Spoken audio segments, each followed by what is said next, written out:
Today I bring you a brand new story. It's just another normal day in Korea, people walking around, minding their business. And that guy in the middle, no doubt, that's our protagonist. Looking closely, he's actually kinda handsome. But seriously, if he keeps using his phone like that, his neck is gonna turn into a boomerang. He was so distracted that he walked straight into someone. The guy cursed him out, totally deserved. And our hero apologized like a good boy. This is the sad, uneventful life of our dude. But while he was mentally complaining about how boring everything is, a loud, ridiculous noise shook the area and made everyone stop in their tracks. Before they could even figure out what was happening, boom, a second explosion. A giant yellow lightning bolt hit the ground just a few steps away and deep-fried a bunch of people. Everyone froze in absolute fear. The blast sent cars flying like paper planes. And then, because things weren't bad enough, more lightning bolts started falling. But these weren't your regular lightning strikes. No, these things were basically mini meteors. People ran like their lives depended on it. Spoiler, they did. What started as a weird event turned into an all-out lightning apocalypse across the entire city. Just imagine the destruction of one lightning bolt. Now multiply that by 10,000. Our poor protagonist was just one of the thousands sprinting for dear life. A girl near him was also trying to escape,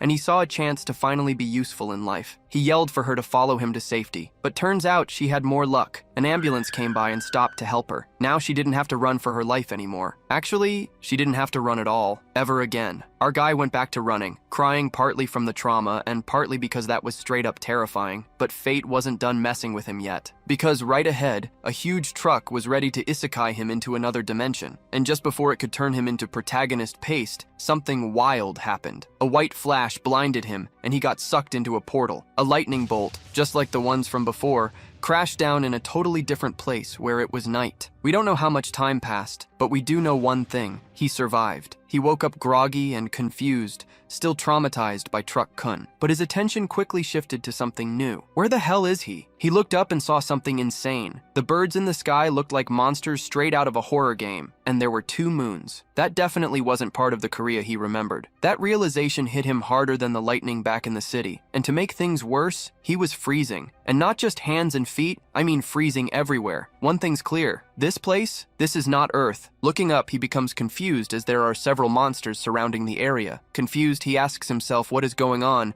and moreover, why he has no clothes on. Shortly after, the young man stands up, seeming surprised by something, as he finds himself face to face with a giant bear. However, within seconds, he is attacked by a pack of wolves. Then the scene cuts to a doctor analyzing some data, saying that when he woke up, he was on a planet with 2 moons and a forest full of monsters, wondering how he managed to come back alive from such a place. However, the young man seemed to be apprehensive about something. A flashback of that bear being defeated appears. Then the wolves begin to devour the bear. The protagonist, watching it all, is desperate. Meanwhile, a white wolf is behind him. The boy suddenly notices the creature behind him. As a result, he starts running non-stop. To survive, he gave it everything he had. At that moment, a system informs him that his constitution has increased to level 1. Seeing all of this, the protagonist is confused, but he trips over a rock, starting to tumble downhill, falling off a cliff. However, the boy manages to grab onto some bushes, successfully staying alive, wondering what that sound from earlier had been. Looking around, he is surprised as he finds a kind of fruit in front of him,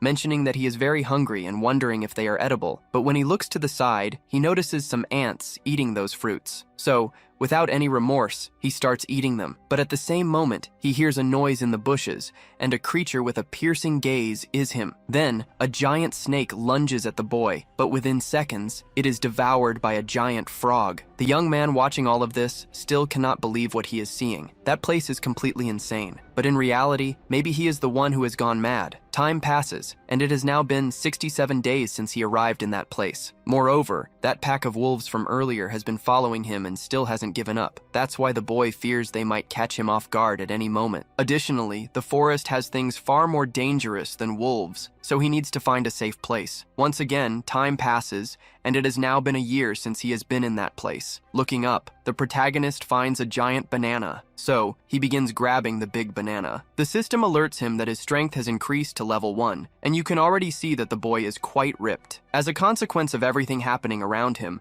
the protagonist has been forced to adapt. However, a wolf pup keeps insisting on chasing him at all costs. That's why he got so used to it that he even missed it when it wasn't around. Meanwhile, something seemed to be falling on the boy's back. Looking up, he notices something. His expression quickly changes because he had encountered a giant gorilla charging directly at him. However, the young man manages to dodge the attack, breaking the branch he was holding onto, saying he should have better luck next time. As a result, the gorilla falls to the ground, but it was heading towards that wolf and ends up hitting it. Meanwhile, the protagonist was watching everything. Soon after, the gorilla gets back up, looking at the wolf that was apparently injured, beginning to charge at it. However, the protagonist was already advancing towards the gorilla, landing an attack on its eye, but that still wasn't enough. So, the gorilla throws the boy, he collides with a tree. Quickly, the monster charges at him again. Irritated, the young man says that was a very stupid move on his part. The scene then cuts to the doctor, asking if the protagonist had really done all of that. The boy replies that he couldn't keep running away from territorial fights,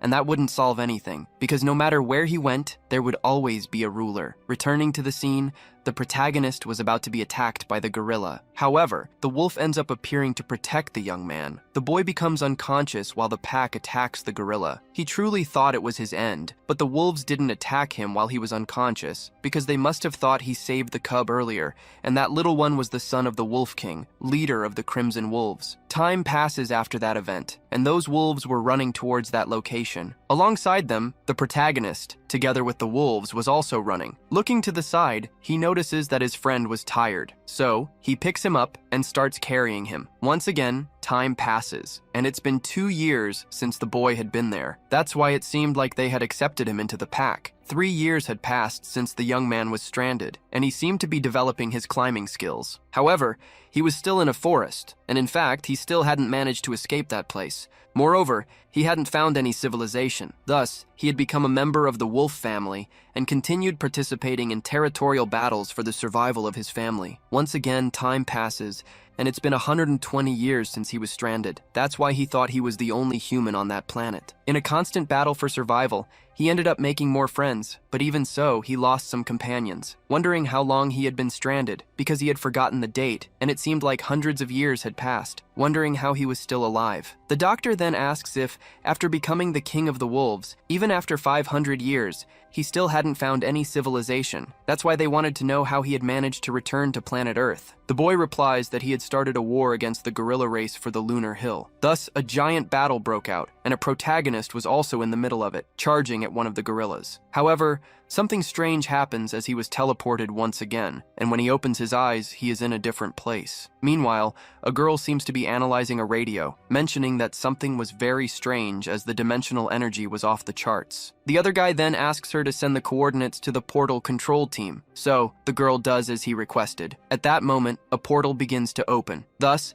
everyone starts fleeing the area, and an explosion occurs, and that collision causes everyone to fall to the ground, surprised because a portal had really opened. The other guy, desperate, says he doesn't want to die, and the other girl is already prepared for an attack, saying she will buy time so they should flee. The other guy then asks headquarters to send emergency reinforcements to that location. At that moment, the portal was in front of the girl. She then tells the person to get out of there as she was going to cut them to pieces. At that moment, a man's silhouette appears from the portal, leaving the girl completely shocked by what she saw, and as a result, she becomes paralyzed. At that moment, the man begins to scream, then he comes out of the portal. At that moment, the girl approaches the protagonist, and the other guy is surprised because it really was another person. The girl wonders what that force from earlier was all about, because it was a pressure she had never felt before, not even against monsters in high-level dungeons. She wondered what the protagonist was. Thus, the situation was resolved, and that boy was a returnee, so they should call the ambulance right away. Then the scene cuts again to the professor. He thanks the boy for everything. His testimony and medical examination would be shared with the awakened central office. For that reason,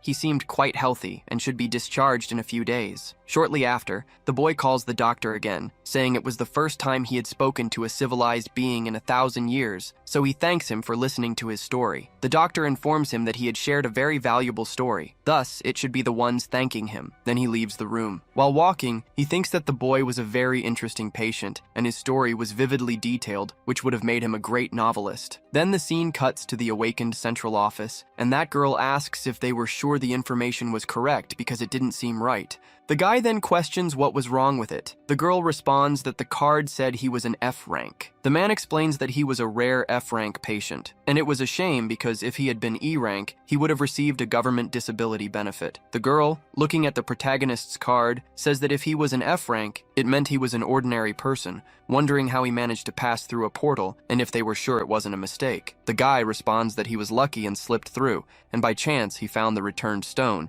mentioning that he had just received the doctor's report asking if she wanted to read it. So the girl starts reading that information, as it was a common disorder among F-rank returnees. Moreover, he was behaving as if he were a wolf. Remembering the protagonist's expression, the girl wonders if it had been her imagination, asking if that was the documentation for the returnee named Park. The man confirms that it was saying that even though he was an F-rank, they still needed to treat a returnee accordingly. So the girl asks to deliver it to him personally. However, the man wants to know why. She responds that she needed to check with her own eyes. 2 weeks had passed since he returned to Earth after spending 1,000 years in another world. He wanted to go back at any moment, but since he had returned, everything seemed very strange. For that reason, he didn't know how he should live from that day forward. Shortly after, a girl appears, mentioning that it's time for his meal. She then hands him his food, and the boy apparently was hungry, so he should eat right away. Shortly after, that other girl appears, observing the protagonist eating in a different way. Then Park notices that the girl is beside him. It is revealed that her name is Choi, and she is from the Awakened Central Office. Standing up, Park says that the scent was of a blonde person. For that reason,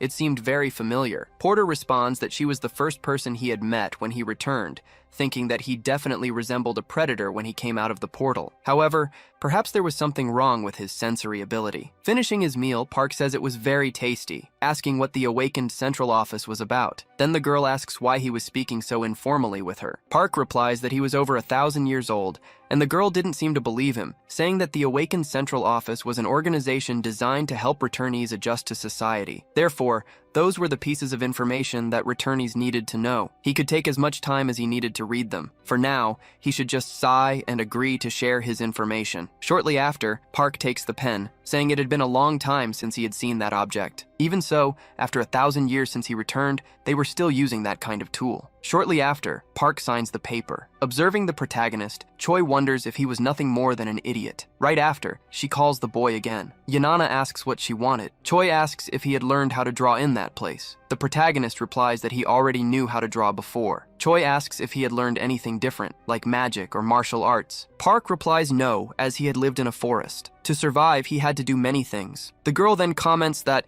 in order to survive, he spent 10 years running everywhere, and that to become a true returnee capable of crossing portals, it's necessary to kill monsters and steal their dimensional energy. However, she mentions that despite surviving in such a dangerous dimension, he only managed to cross the portal and find the return stone by pure luck. Park responds that he wasn't there for 10 years, but for 1,000 years. Choi, irritated, says it wasn't 1,000 years, but only 10, and that he was mistaken. Choi asks him to check his information, which indicates that he disappeared in 2015 and returned in 2025 through a portal. Looking at the data, the boy is surprised, realizing it was true. The girl then hands him his awakened identification again. As she walks away, Choi mentions that part of his expenses would be deducted due to the damage he caused, and that he should inquire about it. She also recommends that once he's recovered, he should go straight back to his family. Shortly after, Choi says goodbye and leaves. Park, for his part, is thoughtful about the girl's words. He wonders if his family would still be alive. In the past, he had given up on everything, assuming that even if he returned to Earth, his friends and family would already be dead. Now that he had returned, he had to deal with the fact that he had lost the forest family that had been with him for 1,000 years. However, that was only an assumption, as only 10 years had passed. Upon examining the documents, Park is shocked. He discovers that his parents had indeed died on that day. However, not everything was lost, as Juno, his younger brother, was still alive. Desperate, Park quickly tries to leave the hospital and rushes back to the doctor. The doctor asks if there is a problem, and Park replies that he needs his help, because his brother is still alive and he wants to know if the doctor could find him. The doctor, hesitant, says he doesn't believe Park is ready to return to society and that he would need to check the situation first. Park, impatient, responds that the doctor hadn't understood the seriousness of the situation, as he wasn't there to ask for permission. At that moment, the doctor makes a gesture indicating something. He then mentions that there was a condition. Shortly after, the boy is already in a car, thanking the doctor and promising not to forget the favor. The doctor responds that they will stay in touch. Before leaving, he asks the driver to ensure Park arrives safely, as he still wasn't fully recovered. As the car drives away, the girl comments that the doctor paid all of Park's hospital expenses, as well as providing clothes and even the driver. She asks why he did all of that for Park, considering that returnees of rank X are usually neglected by the central office. The doctor replies that he wanted to keep hearing that man's story, and besides, he needed to fix the doorknob as soon as possible. The girl, surprised, remembers how the doorknob was damaged, recalling the moment when Park opened the door in a hurry. Later, the doctor is in his office, reflecting that it was the second time the doorknob had been broken. He comments that it had been a long time since he had smelled an irregular. Meanwhile, Park is still in the taxi. A news report comes on informing that at 3:00 p.m. that day, monsters had escaped in an unprotected field in the province. The error occurred due to a miscalculation in the breaking little portal. The monsters were surrounding the area. The situation was expected to be resolved in approximately 50 minutes. 2 attacks were neutralized, but 12 awakened soldiers had died. As he listens to the news, Park watches closely. A flashback of the doctor appears, where he mentions that the world had changed drastically, becoming a completely different place after the Great Disaster. The doctor comments that if he were awakened, he would have quit his mediocre job and become rich by hunting in the fields. The protagonist then asks what that was. The man responds that Park must have hit his head hard, not to even know that. Park, in turn, asks him to just explain it already. 10 years ago, a door opened to the entire world. That's why that day is called the Great Disaster. It was the first dimensional convergence of their world, which connected with several others and was invaded by monsters. On that day, 10% of the world's population was lost. The military at the time wasn't enough to stop the monsters that appeared everywhere, so in regions where military strength was weak, mercenaries were sent. People who disappeared during the disaster, or the so-called awakened, received mercenary licenses and permission to hunt monsters. Park then asks how he could become a mercenary. The man bursts out laughing, saying it's difficult for an ordinary person, because first, you need to awaken. After that, you just need to pass the mercenary test at the awakened central office. The boy comments that it sounded pretty complicated. Time passes, and the boy seems to be heading somewhere. The driver informs him that they have arrived. He asks if Park can see the house in front,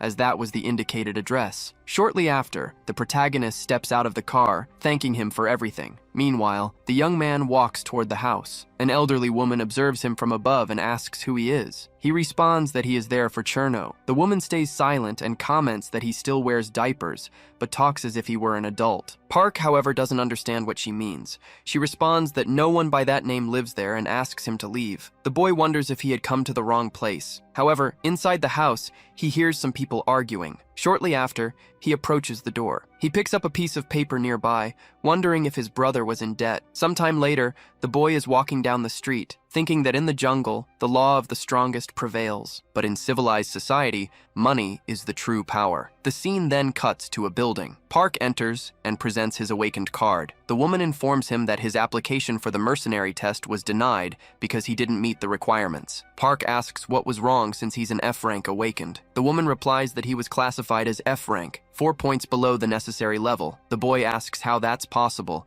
as he had crossed a portal 2 weeks ago. The woman explains that ordinary people die when they try to cross a portal, their bodies split in half. She continues, saying she doesn't believe he really did it. Either way, he could attend the awakened school or earn points in field battles, and should return when he becomes a true awakened. Leaving the place, Park thinks that the system is very confusing. However, he becomes curious about the goblin field in Suwon. The scene cuts to another location. Inside a taxi, Park asks how far those walls stretch. The driver replies that they surround the entire city, and then he can see it on the map app. He asks if Park has a download of the app, as the city is divided into 12 areas with hundreds of gates for transit between them. Park, observing the situation, decides he needs to immediately. Shortly after, he spots his destination, and the taxi informs him they've arrived at Suwon Field, Gate 27. The boy gets out of the car and faces a giant area. He assumes that crossing that gate would lead to a hunting ground. Shortly after, he begins walking toward the location. 2 soldiers stand motionless at the site. They ask what the protagonist is doing there. He replies that he's there to hunt. One of the soldiers remains silent and asks to see his mercenary license. However,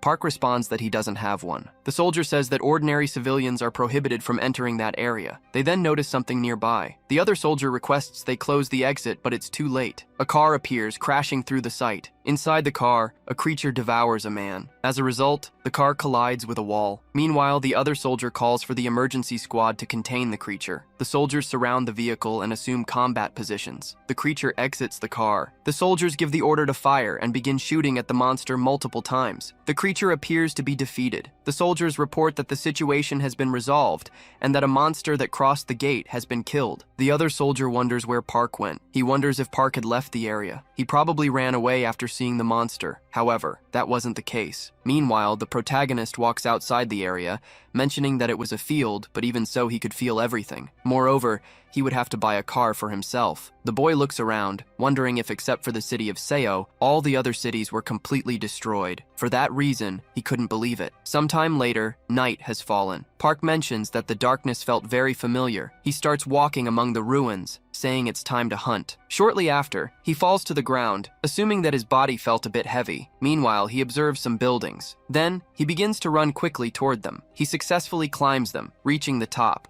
At the top of a building, Park stood tall with the moon behind him, creating a scene that was nothing short of epic. But he wasn't there just to look cool. The protagonist closed his eyes and focused, activating his senses to figure out the best direction to take. He quickly turned his head to the side and decided to start there. He descended the building effortlessly. The grip on those shoes must be from another planet. Wandering through the empty streets, he approached a dark alley that looked suspicious. At the far end, a pack of goblins had cornered a defenseless dog, ready to make it their dinner. The drool dripping from the monsters' mouths left no doubt they were starving. But that dog wasn't going down easy. It fought with everything it had. That's when, stepping out from the shadows, our boy appeared. He looked at the dog and, in a slightly ironic tone, asked if it wanted help. Maybe the desperate look in its eyes said yes, but it didn't matter. The goblins had already made their choice. They charged at the human. Perfect. Park grinned and ran straight into the fight. In the blink of an eye, he spun around and struck from behind. The first goblin got punched so hard that its head literally sank into its own body, just like that. But then something even weirder happened. A bunch of system windows started popping up in front of him. Error messages appeared one after another, and our protagonist had no idea what was going on. The screen seemed to be saying something went wrong while recognizing his actions. While he tried to make sense of it all, the other goblins took advantage of the distraction and attacked. They were full of confidence, which was completely shattered when, one by one, they got their teeth knocked out with a single hit each. Total knockout. The last goblin, after watching the massacre of his buddies, tried to run. In a panic, he climbed up the building, but he made a fatal mistake. He stopped at the top and looked back, like he wanted to see the monster he had just faced, and he saw it. Park caught up to him, threw him off the edge, and the fall ended his life. Back on the ground, another system window appeared, warning of an error when trying to display his class abilities. That triggered a memory, about 100 years ago when he was butt naked and running through a forest trying to survive. That's when he started earning status points. Could it be that even here, on Earth, these system windows still work? And more importantly, do the errors have anything to do with his body being weaker ever since he returned to this world? Suddenly, a new window appeared titled Achievement Shop. Curious, Park decided to check it out. He had 7 points available and a few item options to buy. Nothing too flashy, but he picked a few, and like magic, the items appeared right in front of him. Before he could even taste the food, a sound caught his attention. It was the same dog from before, but this time, it wasn't alone. A puppy stood by its side. Park approached slowly, placed his hand on the dog's body, and realized it was dying. The animal, trusting its instincts, felt it could finally rest. But Park wasn't ready to let go so easily. In silence, the dog seemed to plead, "Take care of my pup." How could he forget? In the other world, wolves were his family. Maybe fate was repeating itself. He pulled a snack from his pocket and offered it to the dog. Maybe it was hungrier than Park himself. After that, he stood up and walked toward the goblin corpses scattered on the ground, 7 in total. It was still night, but it wasn't until sunrise that he finished what he had started. He made a simple grave for the dog that had died protecting its pup, and he stayed there, in silence, honoring that moment. Meanwhile, at the entrance of Area 27, traffic was chaos. Honking horns, stressed drivers trying to get through, but all that noise stopped when a figure approached, carrying several dead goblins on his back. Even though they were lifeless, the sight of those monsters made the crowd step back. The The protagonist sold the bodies and got over 10 grand for the loot. The most valuable item? The crystals inside each monster. That's the real prize. Since he didn't have a bank account in his name, the payment came entirely in cash. Surprised by the amount, he started to wonder how much more he could earn if he began dungeon crawling and collecting more crystals. Elsewhere in the city, we see a truck parked near a convenience store. Inside, a man was chatting with an old friend while buying a chocolate bar for his kid. Back at the truck, the man looked cheerful. It had been a calm workday, and now all he wanted was to go home. But the peaceful vibe didn't last long. On his way back, someone suddenly called out his name, Park Jun-ho, and without warning, he took a brutal punch that sent him straight to the ground. Mentioning that it had been a long time and that they were worried because he had said he would abandon his child and run away. The man looks and seems to recognize that person. Then, the others start beating Jun-ho, Park's brother, saying that he seemed better than the last time they saw him, asking how many times he thought they had come there. Shortly after, Jun-ho takes out some money and mentions that this was the payment he had received. Counting the bills, the man says that the monthly fee was 8,000 Brazilian real, and the accumulated interest was more than 6,000 Brazilian real. So there was still money missing. With tears in his eyes, Jun-ho apologizes, saying that if he couldn't get the money, they should wait 3 days. Hitting him again, the man asks how much he thought 3 days of interest were, telling him to stop lying. At that moment, someone calls out for Jun-ho. The other man asks who that person was. Jun-ho is shocked to realize that his brother is still alive. Shortly after, Park approaches his brother and asks if he is Jun-ho. Then, a flashback shows Jun-ho being bullied by other people. Immediately after the protagonist is seen watching the situation, Jun-ho begs his brother for help. However, Park seemed to completely ignore it, leaving Jun-ho alone in that situation and walking away. Thus, his brother was never much help in his life. The flashback shows news of unknown explosions spreading across the country. Additionally, red spheres, which were portals, begin appearing along with the explosions. Jun-ho, watching all of this, is shocked. He runs toward his mother's room. His parents are happy because he was home. However, they still didn't know the whereabouts of the other brother. At that moment, an explosion occurs and several monsters begin to appear. Meanwhile, a giant eye is watching Jun-ho. Shortly after, he disappears. Returning to the present, Park seems pleased, mentioning that Jun-ho had grown since the last time he saw him. Jun-ho responds that he thought Park was dead. Immediately after, the other guy interrupts the situation. He asks if that man was really Jun-ho's older brother. At that moment, Park grabs the boy's head. In seconds, the boy is thrown back. Jun-ho watches in shock. The protagonist threw the guy so hard that he flew to the side. The two henchmen are stunned by what they just saw. Park asks if his brother is hurt. He replies that he's fine. At that moment, the other guy charges at Park. Park attempts to kick him. However, it seemed to have no effect. The man's leg simply broke. Falling to the ground, the guy begins writhing in pain. The other guy is still trembling in fear. He assumes that the protagonist is an awakened being. Shortly after, Park tells the man to come at him. However, the man responds that he hadn't hurt him. He says Park had to believe him. He told those people to leave him alone. Shortly after, Park hands some money to the man. He tells him to take the money and leave. Sometime later, night has fallen. That elderly woman appears. In front of her, the protagonist, along with his brother, watches. The woman asks if he was sure that man was his brother. Jun-ho responds that he's sure. Park, calling the woman grandma, mentions that he brought some meat. The woman says there should be contact as it's family. She asks them to hurry up because the boy had fallen asleep, waiting for his father to come home. Inside the house, a boy seems to be sleeping. Park asks Jun-ho if that was his son. Jun-ho responds that his name is Gung-ho and that he's his only treasure. Park asks where the boy's mother was. Jun-ho replies that she had left to live her own life, but it was his fault for not providing enough for his family. Park, trying to change his mood, says they should have a drink. Later, they are at the table drinking. Jun-ho responds that after Park disappeared, he thought he was dead all this time, but he was alive without even having aged. Park asks how much money he owed. Jun-ho responds that it was around 220,000 Brazilian real, but it's okay because he's sure he'll manage to handle his debts. He says he has a job now. The protagonist asks what kind of job he has. Jun-ho responds that he works at a logistics center. Park asks if the truck was his. Jun-ho replies that it wasn't, and that it used to belong to his grandmother's son. However, he had rented it from her. Once again, the protagonist asks what his grandmother's son used to do. Then, Jun-ho responds that he had heard that Park had died during the Great Disaster. Shortly after, the boy wakes up, realizing there was a dog in front of him. Looking to the side, he finds his father. Jun-ho, happy, asks if his son had already woken up. Embarrassed, the boy asks who that man was. His father replies that it was his uncle, asking him to greet him. A while later, the boy is seen playing with the dog. Junho thinks it's good to see that. The boy had always wanted a dog. Park suggests that the two of them should work together. However, Junho seems confused by this. Park responds that he will do all the work. He just asks for help with the truck. Junho, on the other hand, asks what he was planning to do. Park replies that he wants to hunt some monsters. This leaves Junho completely surprised by what he just heard. Sometime later, the scene cuts to the command center. That girl is congratulating the protagonist. The protagonist registers as an awakened being. Somehow,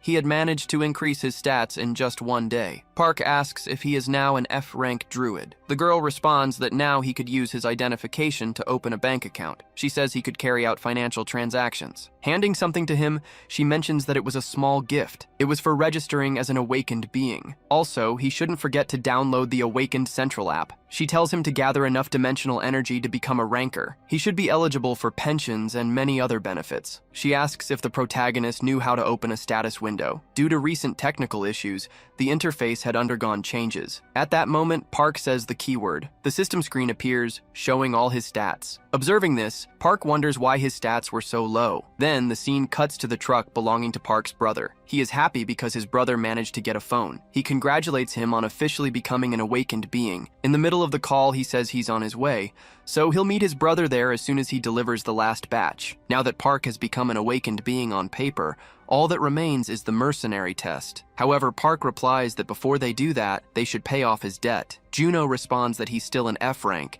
so he doesn't think they're ready to hunt monsters yet. However, the protagonist hangs up on him. Juno wonders if this was really his brother. It seemed like he had completely changed. As he walks toward the location, the protagonist says the gate seems to be closed. Meanwhile, on Route 77, a group of people seems to be in a rush because they're going to miss their game. Inside the car, a group of people seems nervous. However, the other guy tells them to relax. He asks why they're scared since they're awakened after all. He questions if they had forgotten they could officially become raiders in the guild, because if they succeeded, they'd be able to clear that dungeon. Annoyed, the other guy thinks that these people are very incompetent. They were doing it for the money and wouldn't have come this far without their connections. Shortly after, the soldier calls for the next person. Thus, the man is surprised, and the protagonist appears again in that place. The soldier asks if he's alone. Park responds that he is. Shortly after, Park places his card on the reader. The soldier begins pulling up some data on the protagonist. He asks if Park knew that was a ranking with limits, so he couldn't enter just any dungeon. Meanwhile, the man from before is observing the protagonist, who is entering that place completely alone. The other soldier asks if he thought the protagonist would be okay. After all, he didn't even have the proper equipment. However, the other guy tells him not to worry, because that was the guy who single-handedly dealt with 7 goblins at Gate 27. The other guy in the car, apparently jealous of the protagonist,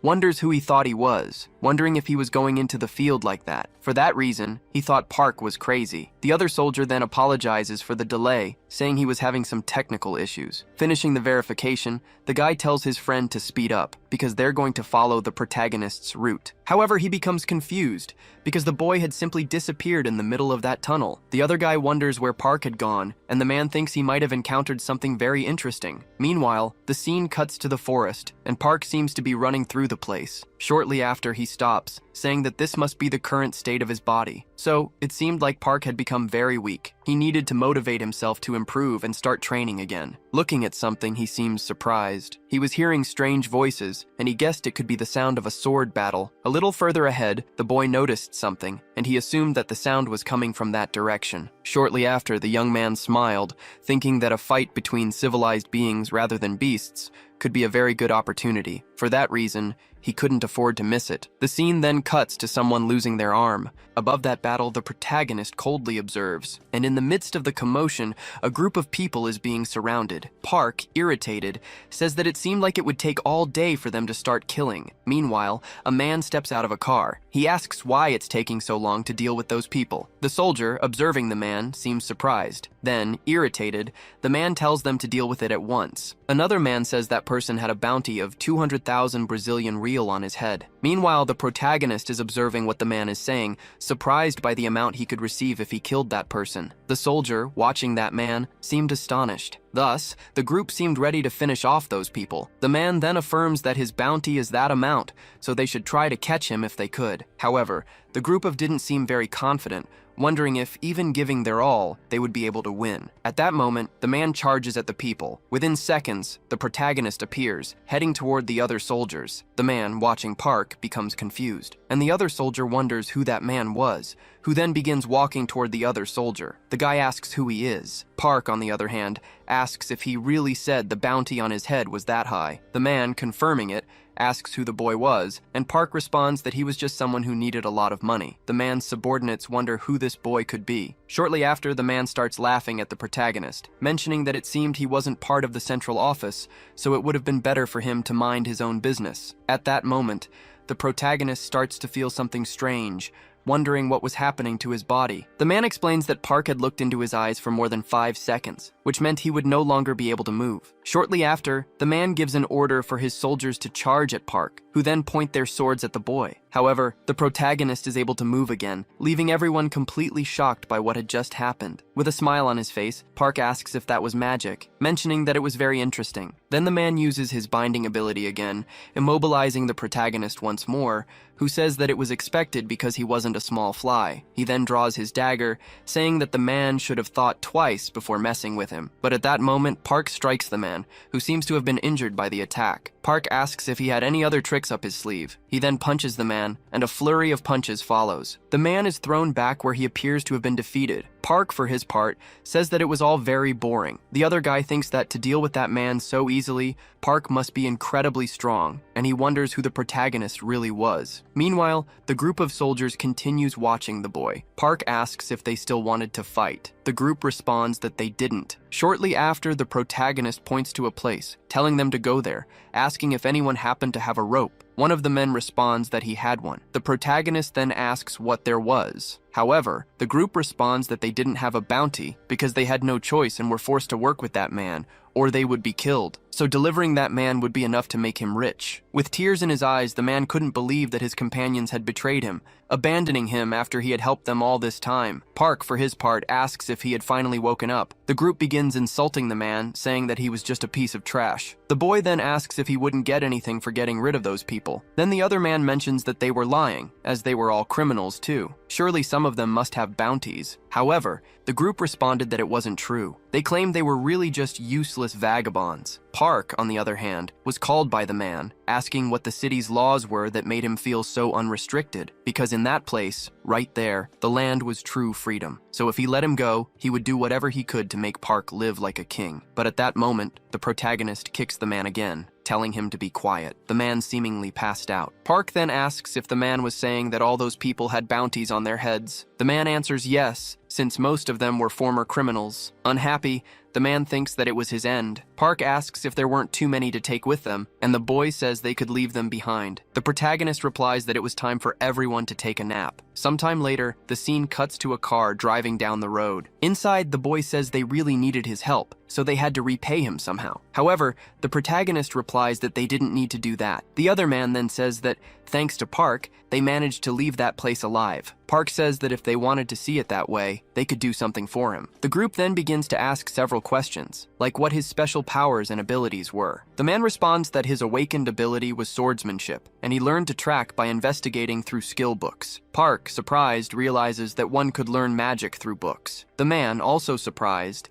asks if Park really didn't know what a skill book was. Meanwhile, the protagonist thinks it would be better to learn 1 or 2 combat magic abilities, as they could probably be useful in the future. However, something surprises him, because before him, a giant light is surrounding the area. He asks if that was a portal. The boy is surprised by the question, saying yes and mentioning that it was a level 1 dungeon, the lowest level, which is why they were planning to go there. Park says it's a pity, because he might have been able to go to that place if he at least had a mercenary license. The man, shocked by what he heard, asks if Park really didn't have a license. Park replies that he really didn't have one. When a portal opens, a military first secures the area, and any monsters found in the fields are just small fry that somehow survive the attacks. And the experience one could gain in those low-level fields, where level 1 dungeons are open and rank as E, could even allow one to surpass that level. In other words, you should actually go to level 2 dungeons. The man, still confused, wonders how this rookie, who hadn't even gone to a level 1 dungeon, managed to defeat that C-ranked man. Park, noticing the man staring at him, asks what he wanted. The man apologizes, asking if he could know what Park's rank was. Kim then informs him that it was F rank, leaving the man completely stunned by what he heard. Park then asks what favor he should request. The scene cuts to the portal from earlier. From it, a person seems to be emerging. That man from before is in the area. His group seems somewhat injured after entering the portal. As a result of everything that happened during the battle, another boy had lost his hand. For that reason, they quickly needed a doctor. The man, irritated, wonders if mercenary licenses were being handed out to anyone these days. The first thing he's going to do when he gets back to the guild is kick the person who chose those fools. However, the other boy asks him to calm down, saying he shouldn't be so hard on the rookie since he knows the guild's condition these days. Even knowing all of this, the man is still very frustrated. He thinks that people with rich parents can easily enter that place and become awakened, and after that, their parents hire mercenaries to carry them through the dungeons. Suddenly, they're ready to join the guild and go on missions. However, it's the guild members who suffer for accepting those useless people. The guy, noticing his captain's irritation, asks if they shouldn't cool their heads. That's why they should have a drink. The man then asks how everything is going as a level 1 dungeon was about to disappear. He asks if anything had happened, and a soldier responds that something big did, as someone had just delivered 10 looters to them, and among the captives, there was a rank C who had certainly heard of him. The man asked if any high-ranking individual was supposed to visit them at the camps that day. However, the soldier replied no, saying it was a rank F novice who didn't have a mercenary license and managed to capture that man. In disbelief, the man asked how that happened. The soldier answered that he didn't know the details, but according to witnesses, the rank F had simply beaten that man up. The man was then surprised, guessing it might have been the person he had seen before in the tunnel. He asked where that rank F had gone. The soldier in turn replied that he had seen him heading toward the portals. Quickly, the man headed toward the portals again, thinking he had to witness that boy's ability with his own eyes. And if it was worth it, he might gain something valuable from that story. Soon after, the man ended up getting inside a truck. The other guy then asked what the problem was. The man asked if the boy who had captured the man earlier had just entered the portal. Meanwhile, the protagonist along with his brother was entering a portal, mentioning that this time it hadn't hurt at all, and the clothes seemed to be doing fine. Junior replied that items without dimensional energy couldn't pass through the portals, but as they had just seen, those clothes passed smoothly because they were made from materials found in the dungeons. Looking to the side, Park seemed confused, asking what that thing in front of him was. Junior then responded that it was called a door, and the portal they had just entered was one of several doors that gave access to all 38 dungeons. At the same moment, the two were surprised. Park asked why the door had disappeared. Then the man answered that it would reappear once they had finished the dungeon. The protagonist asked if they had to kill all the monsters. The boy responded that no, they only had to kill the strongest one, the boss. Stretching, our boy replied that he would finish this quickly. However, Junior asked him to wait, but the protagonist didn't seem to have heard any of that, so he quickly jumped. The man, surprised, wondered who that man was, thinking he might be the guy from the rumors. With that level of power, he could very well break the record time for clearing a level 1 dungeon. However, he soon realized something, because they didn't even have tracking abilities, so they wouldn't be able to find the door's location within the time limit. Because of that, if they got stuck there, they might disappear along with the portal. Then the scene cuts back to the man with the analyzer. The door the protagonist had entered had just closed. This made the man very angry with what he had heard. Then the scene cuts back to inside the protagonist's portal. Some monsters were wandering around that place. However, one of them was suddenly hit by something and thrown back. Park, observing everything, said they were carrying very interesting things, and he began extracting the stone inside them, mentioning that there was only one blood crystal after killing 3 of them. But still, what was most important at that moment was leveling up. Meanwhile, that guy was watching everything Park had done, wondering how many monsters he had killed. Soon after, the boy ended up using his tracking ability, finding the protagonist's location, and was checking his stats, mentioning that he could buy 2 abilities with 102 achievement points. Then, he ended up buying a beast taming ability. At that moment, 2 monsters began charging toward him. Noticing this, he began immobilizing them and easily defeated them. The system notified him that he had earned the achievement. The system notified him again that there was a critical error, as a data synchronization conflict was in progress. Park, confused, wondered what that was. Then it was reported that the boy had leveled up to level 2, feeling happy because his stats had increased as usual. Because of this, he went on to buy the next Tree Spirit ability with 100 points. Then, the system notified him that he had finally acquired the ability. The boy then asked to summon the tree spirit. A light began to surround the place, and a kind of green spirit started to appear. Park, surprised, thought it was him. When he had seen it for the first time in the jungle, he thought it had been some kind of firefly. So, he asked the tree spirit to search for the missing goblins. Following the protagonist's orders, the spirit left, beginning to search for the missing monsters. Park said that the tree spirit transmitted the memories it read from the vegetation and trees into his mind. However, it was still a bit slow, and he wondered if it was because his level was still low. At that moment, he started to analyze his status window along with his abilities. He then noticed that he had two abilities, one for searching and the other for tracking. Because of this, he decided to buy both to keep improving. Immediately, he placed his hand on the ground. He began using his searching ability, stating that it was a reference point. Then he used his tracking ability, receiving the information that the goblins were already dead. However, he was surprised. Looking to the side, he assumed that it wasn't just an ordinary goblin. At that moment, he rushed toward that place, astonished by what he saw. The boy from earlier was being attacked by a different monster. Park, on the other hand, asked what he was doing. Then he smiled, happy that the protagonist had returned. The young man then asked if he hadn't said he would hunt alone. However, the young man replied that, in fact, he was the one being hunted. Then he begged the protagonist for help. Immediately, the protagonist rushed toward the creature, managing to block the attack. Quickly, he recovered his stance. But within seconds, Park struck again, throwing the creature against a rock. As a result, the monster was completely covered in blood. However, there was no time to think as Park was already above him. Thus, he managed to finish the monster and the system notified that he had leveled up. He earned 120 achievement points. The young man observing the protagonist was amazed by his skills. Park then assumed that the door should have already opened. The young man confirmed that he was right. A while later, the two had already left the portal, and that group from before was watching the two of them. One of the men wondered if it was the same guy who had captured the bounty man earlier. He mentioned that Captain Kang had asked to be contacted if the protagonist returned. Looking at some information, the man wondered what the completion time for that dungeon had been. Meanwhile, the boy said he needed to return to his teammates. So, he said he would get in touch later. Park in turn confirmed this, saying he would leave all the clothes in the warehouse. The scene then shifted to that location, and Park had already changed his clothes, mentioning that he was very hungry. However, he was surprised. A man had appeared, asking if his name was Park. The boy asked who he was. The man introduced himself as Kang, the captain of the 27th combat team of the guild. He asked if he could have a few minutes of his time. Later, the protagonist and that unknown man seemed to be discussing something. Park, meanwhile, asked if he was from the Sheila Guild. The man invited him to join his guild, offering to provide an environment to help him grow. However, the boy responded that he wasn't interested in that. The man, irritated, asked what was wrong with the kid, as he was refusing to join a guild without even thinking about it. He said that if he was already associated with a guild, they could make an official offer. However, the boy responded that he wasn't in any guild. The man said that they might be in 4th place, but he needed to know that there was practically no difference in strength between the top guilds. However, the boy replied that he didn't like being under other people's. Then time passed again. Park was apparently already at home, saying it seemed like they hadn't returned yet. As he lay down, he thought they might be enjoying some quality time together as father and son. Shortly after, an old woman appeared, asking why young people these days like to disrespect time so much. The protagonist then replied that she should sit down too,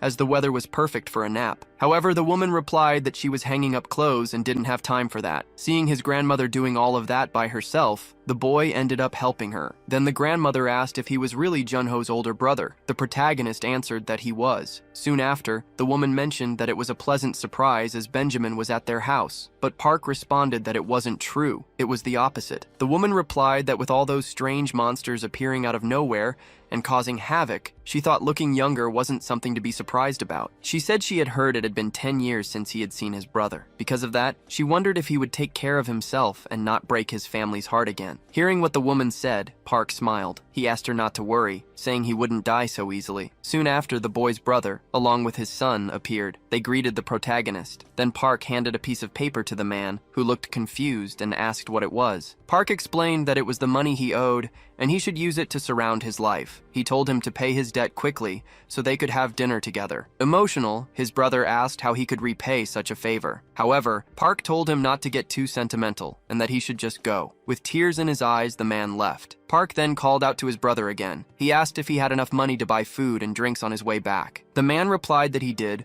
and he would return before they even noticed. Park stayed on the terrace taking care of his nephew. At that moment, a system screen appeared, indicating that the target was following him and that he should name it. Park wondered what he should call the dog. The child suggested it should be named Baku. Hearing that name, Park replied that it didn't sound too bad. From that moment on, the dog would be called Baku. Time passed. The child, lying down, said he was very hungry and wondered why his father hadn't arrived yet. Noticing his brother's truck, Park assumed that his brother had already arrived, so he decided to go welcome him. Shortly after, the child, along with the protagonist, headed toward the truck. However, the man appeared, covered in blood, and collapsed on the ground. Park, seeing this, wondered why it happened. Sometime later, the scene shifted to a building at night. Meanwhile, a group of people inside the building seemed to be playing a card game. One man asked if the fight should start that week. Another man replied yes, saying that he'd seen all the online communities were betting on the man named Miho. The man asked if there was any news from Horizon, as last time they went there, it lost a lot of money. At that moment, someone was banging loudly on the door. Irritated, the man asked what the noise was. Then, the other men stood up to see what the commotion was. At that moment, the door burst open, and a silhouette of a man appeared, completely covered in blood. Immediately, someone grabbed the head of the man, dragging him out of the door. The men, watching the situation, wondered why it happened. Then, a piercing gaze was directed at the door, and from that point, chaos erupted. The group, shocked, couldn't understand what was happening. Within seconds, a cabinet and a weapon were thrown in their direction. A commotion broke out. Several people were thrown around. The boss, watching it all, was surprised as the protagonist had taken down everyone in a matter of seconds. Another man asked if he knew who that person was. The man replied that he seemed to be awakened. At that moment, the protagonist threw a table at the man. Immediately after, he climbed on top of it, asking if his name was Kim. Irritated, the man said that was indeed his name, demanding to know who the protagonist was. The boy replied that someone wanted to settle Park Jong-ho's debt. The man said he must be insane, asking if he called himself awakened after beating up honest, hard-working people. He told him not to think he would get away with it. At that moment, the man received a slap to the face. Park asked what that had to do with it, and why he slapped him just because he wanted to pay off his debt. He said all he should have done with his brother was take the money and leave. He asked why he had crossed the line and done that to his own brother. As he received the slaps, the man begged to be left alone. Park, in turn, asked if he wanted to settle the debt or get beaten until he died. Without even thinking, the man said he would settle everything at once. A while later, the entire group was kneeling before Park, saying that from that moment on, their client, John Rodham, would no longer have any obligations to them and all his debts would be paid. Park then replied that if they ever saw them again, they should consider themselves dead. He told them to make sure not to cross his path. Kneeling, they all confirmed what the boy had said. However, one of the men still didn't seem to have given up. Sometime later, the man mentioned that the protagonist had already left. Irritated, the man, plotting his plans, wondered if the boy really thought he didn't have people backing him. Once again, the scene shifted to a building, and that guild leader from earlier mentioned that he had found new talent. He asked to take a look at this person, that he showed some information about Park. However, the man noted that he was just a rank F, and besides that, he had registered as an Awaken only that day. The other man said that was all more reason to be interested, as they could take a closer look at his profile. But the system notified that access had been denied. They wondered what kind of person he was. However, they managed to bypass the security and access the information. They still wanted to know why his profile was confidential. It seemed he hadn't joined a guild yet, and there appeared to be more to his story. Then, the man asked to check his abilities. The boy mentioned that he was a type of conjurer. Moreover, he had previously defeated a man with a high bounty in a very easy manner. He asked if they knew that this man had been missing for 10 years, which made the situation strange. They wondered if he might be a special agent. The man then said he thought he would be strong because of his abilities, and never considered he might be a member of an intelligence service. The boy then said they should give up on recruiting this person because he was 100% certain that he belonged to another country. He mentioned that he knew this would happen the moment there was all that fuss. Wanting to change the subject, the other man suggested they go have coffee. He asked why a special agent would have entered a level 1 dungeon. The boy asked why it mattered so much. Again, the man asked him to keep an eye on the protagonist, but the boy seemed reluctant to do so. The scene then shifted to a hospital. The protagonist was visiting his brother, asking if he was awake yet. Juno then noticed that his brother had arrived, asking why he had bought so much food. Juno replied that he had heard he ate a lot, and it helped with recovery. Park, in turn, asked if he was feeling better. Juno responded that he would be able to remove his bandages the next day. He then asked if his mercenary test was tomorrow. The boy replied that it was. Juno said it would be great if he could pass the test and be invited to a guild. However, the protagonist didn't seem to want that. He thought to himself that he had once been the king of the forest. For that reason, he couldn't join a group and become someone's lackey. Juno then asked that he should look into some high-ranking guilds for him to join. The boy replied that there was no need because he would make his own guild. In disbelief, Juno asked if he was really going to create a guild instead of joining one. Sometime later, the scene shifted to the adventurer's agency. Meanwhile, Shui seemed to be walking through the building. Shortly after, an older man called out to her. He asked what had happened to her in recent days. He mentioned that there had been 2 breaches in her area, and if yesterday's portal had been a bridge portal, the city would have been in ruins by now. The girl then asked if they couldn't do anything without her. However, the man asked her to help because the portal department manager had been bothering him all day. What he was trying to say was that she was wasting her talent, but the girl replied that it had been hard to stay focused lately. Handing her a paper, the man told her to stop talking nonsense and read it at once. Shui, in turn, was surprised because they had sent her to do manual labor when she thought she was finally going to have a break. But the man replied that she wasn't the only one and it wasn't the first time anyway. Immediately after, the girl, irritated, began to leave the place. The man asked her not to go around rejecting candidates just because she was upset. He reminded her that they were short on people and needed every person they could get. Shui replied that it was better to reject those idiots who couldn't protect themselves. Shortly after, the scene shifted to another location. A group of people was discussing how they needed to pass that test. Meanwhile, a man appeared doing a live stream on YouTube. Everyone in that place was eager to take the test to get their mercenary license. Soon after, a different group of people entered the area. The man noted that they would have to end the stream because the test was about to begin. At that moment, the protagonist appeared staring at that boy. The boy then asked if it was the first time Park was watching the live stream. Park asked who he was talking to as the boy requested some space. Soon after, the supervisor introduced himself, saying he would be in charge of everything for the next 3 days. The 21 supervisors present that day would evaluate whether they had what it took to pass the test. He'd assumed that everyone had received a ticket with their number upon arrival. They would begin the selection of supervisors through a random draw. So when their name was called, they were to form a single line in front of their supervisor. Time passed and many people were called, until it was the protagonist's turn, who received number 15. However, he was surprised by something. His supervisor would be that blonde girl from before. Observing her, he mentioned it had been a long time since he had seen her. The boy recognized her immediately, and the man asked them to head to their respective waiting rooms and rest until further announcements were made. Meanwhile, the boy who had been streaming earlier was heading to the location, bragging to his viewers that it would be tough to pass the test. However, he seemed like he would leave the next day. It was then revealed that the streamer from earlier was also in the room where the protagonist was. Looking to the side, he noticed the boy, asking why he looked so sad when he had been so excited earlier. Looking at the protagonist, he realized it was the same guy from before, asking if he ever heard about that blonde girl's craziness because there was a reason everyone called her a witch. That girl was the type to eliminate someone just because she was having a bad day. Park, in turn, asked why it was the supervisor's fault and not the fault of those who weren't prepared. Irritated, the boy thought that Park had just ignored his words, knowing from the start he was useless, asking if he cared to show respect to his seniors. However, the protagonist replied that if he had a problem, he should solve it like real men with a fight. The boy then asked if he thought he was easy prey. Quickly, Park responded that he did. Irritated, the boy said he was going crazy and told Park to follow him. Meanwhile, Choi had arrived at the location. However, she noticed that no one was there. Annoyed, she wondered where everyone had gone. The scene then cut to a ring arena, and the protagonist, along with the boy, was preparing for a fight. The boy said that Park was very unlucky because he should have fought twice before wanting to fight him. Asking if he had never heard of TV Kaboo since despite appearances, he was a promising YouTuber.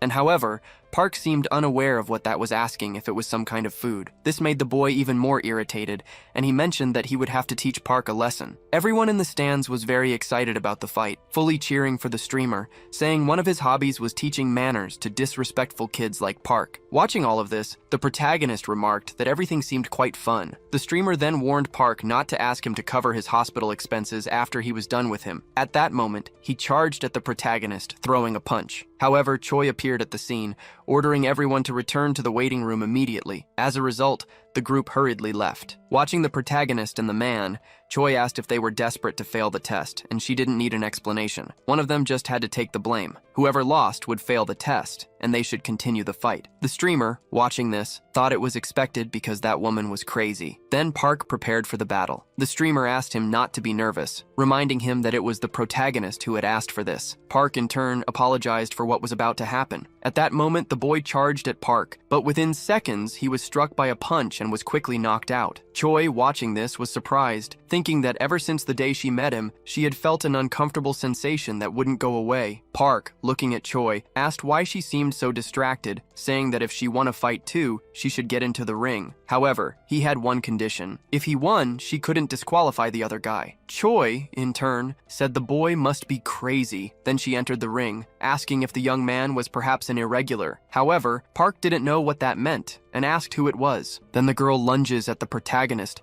who manages to dodge the attack. Thus, Choi starts attacking the young man repeatedly. He seemed to only be on the defensive. Just as she was about to attack again, Choi says that if he wins, she would grant him that request. However, she ends up receiving a fatal blow from the girl, thinking something was wrong because he was definitely hiding something. Shortly after, she is surprised, and the protagonist responds that she was stronger than he had thought. The girl is then surprised because Park was able to withstand her attack. At that moment, she charges at him again, saying that this time it was really over. She gets the boy with another attack, following up with a series of attacks on him. However, out of nowhere, he seems to start fighting back. Thus, he lands a punch on the girl, even managing to break her shield. However, it still wasn't enough. But even so, she was surprised that Park was able to break her shield. Shortly after, the boy charges at her again, declaring that this was a lot of fun. Choi, for her part, says that he really was an irregular. Park, still confused, asks what that meant. Then the girl responds that she surrenders. The protagonist, confused,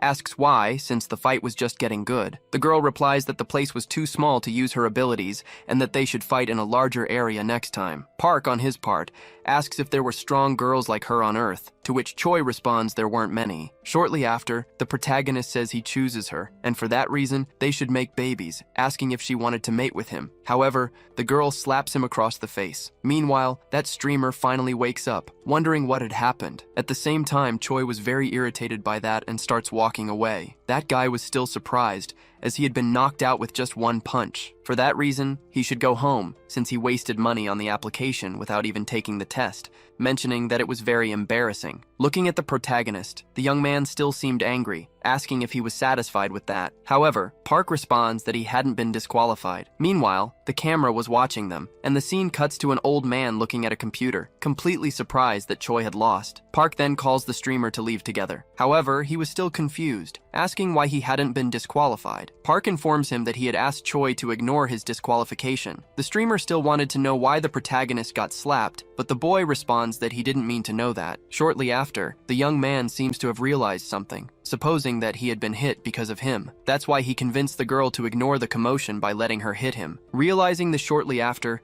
the guy starts to follow Park. At that moment, someone on the intercom calls Park, asking him to go to the supervisor's office as soon as possible. A while later, our protagonist is in the supervisor's office, discussing with him, asking why he had called him. The man then says that before they talk, he should know that everything was being recorded and that he had seen his fight with Supervisor Choi, and for that reason, he was surprised that a candidate like him managed to go up against a rank B awakened, asking if the boy was, by chance, an awakened. However, Park still didn't know what that was, mentioning that they had already asked that question twice. The man observing the situation supposes that Park needed more information about the portals. The pit portals connect Earth to 3 other planets. The first was called Aruka, which was the home planet of elves and dwarves. Additionally, that planet had relations with Earth, and from time to time they made exchanges, and the humans who returned from their learned skills related to magic and artifact creation. The next planet was called Gukchun, inhabited by Mimonas and martial artists,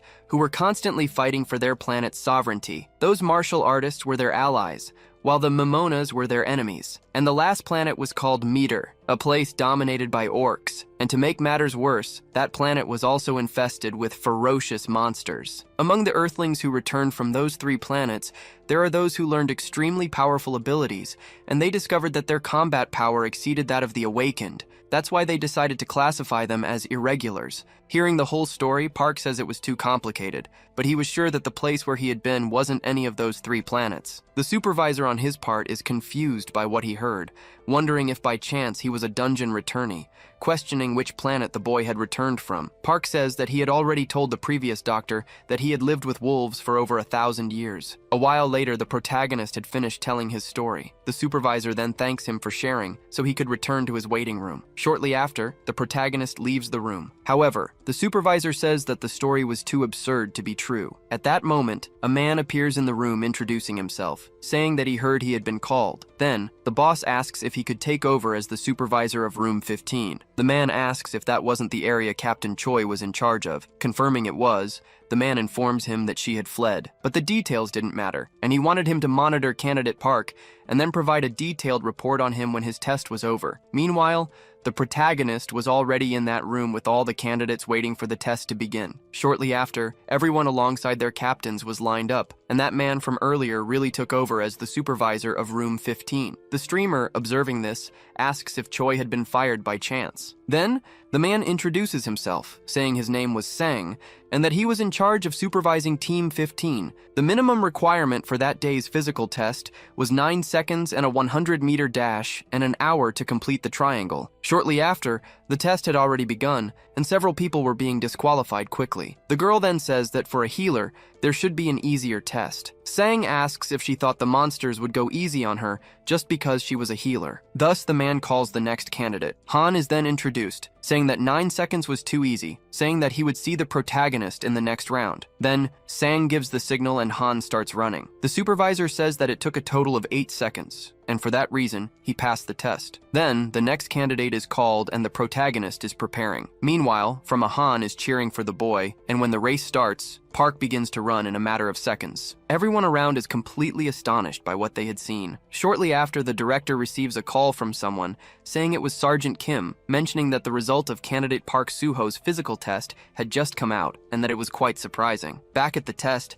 there were some reporters taking pictures and recording Park because he was quite impressive. At the same time, another person receives a call and the girl says she is Miso from the association and the director of the returnee center. The supervisor on the call says he will send some videos of Park, and for that reason, she needed to watch them. Watching those videos, the girl seems surprised. The other guy mentions that Major Young had the ability to detect lies, so they could say that the protagonist had told the truth in that interview. Miso, on the other hand, still didn't believe that the doctor's report was true. To that limit, the boy was probably an irregular, so he had to be at least stronger than a rank B. For that reason, if his story was true, it meant that Park Soo-ho might return from a 4th planet. Shortly after, Miso asks him to make sure no reporters appear at the training grounds again. However, that guy seems surprised, mentioning that it was already too late because the protagonist had already appeared in the news. At that moment, Miso asks to remove all those articles immediately. Then, the scene cuts to several photographers taking some pictures of someone. Meanwhile, the protagonist, alongside Han,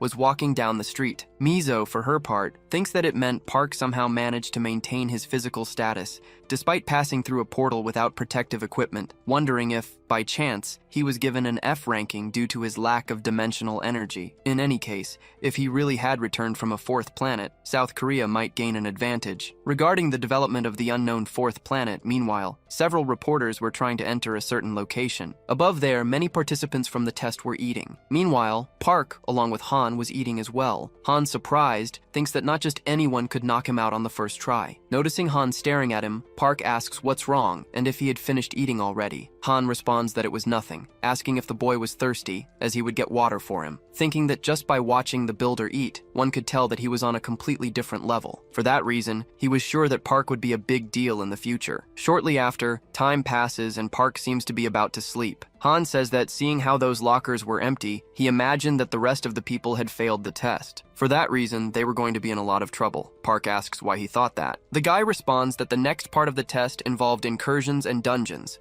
so teams with more members had an easier time, while those with fewer struggled. However, Park tells him not to worry about that, as they didn't need more people. Hearing what the boy said, Han is surprised, thinking he was very good. However, the situation was different, as dungeons had many unpredictable factors, so he thought it would be easier to have more people with different abilities. Park says he had already told him not to worry, and more importantly, asks what he was doing with his phone when he saw him for the first time. The boy then responds that he was streaming on YouTube, asking if by chance Park didn't know about it. Asking if he lived in a cave, the protagonist responds yes, as it was pretty much like that. Taking out his phone, Han says that it was called YouTube. Thus, he begins to show him all the features it had. Shortly after, Park says that he was really a good person. A while later, the two had already left the house, and the boy thinks that his partner had everything it took to become the next YouTube star. Moreover, he was quite a stud and had a perfect body, which is why he even appeared in the headlines for breaking a world record. For that reason, if Park demonstrated combat power in dungeon incursions,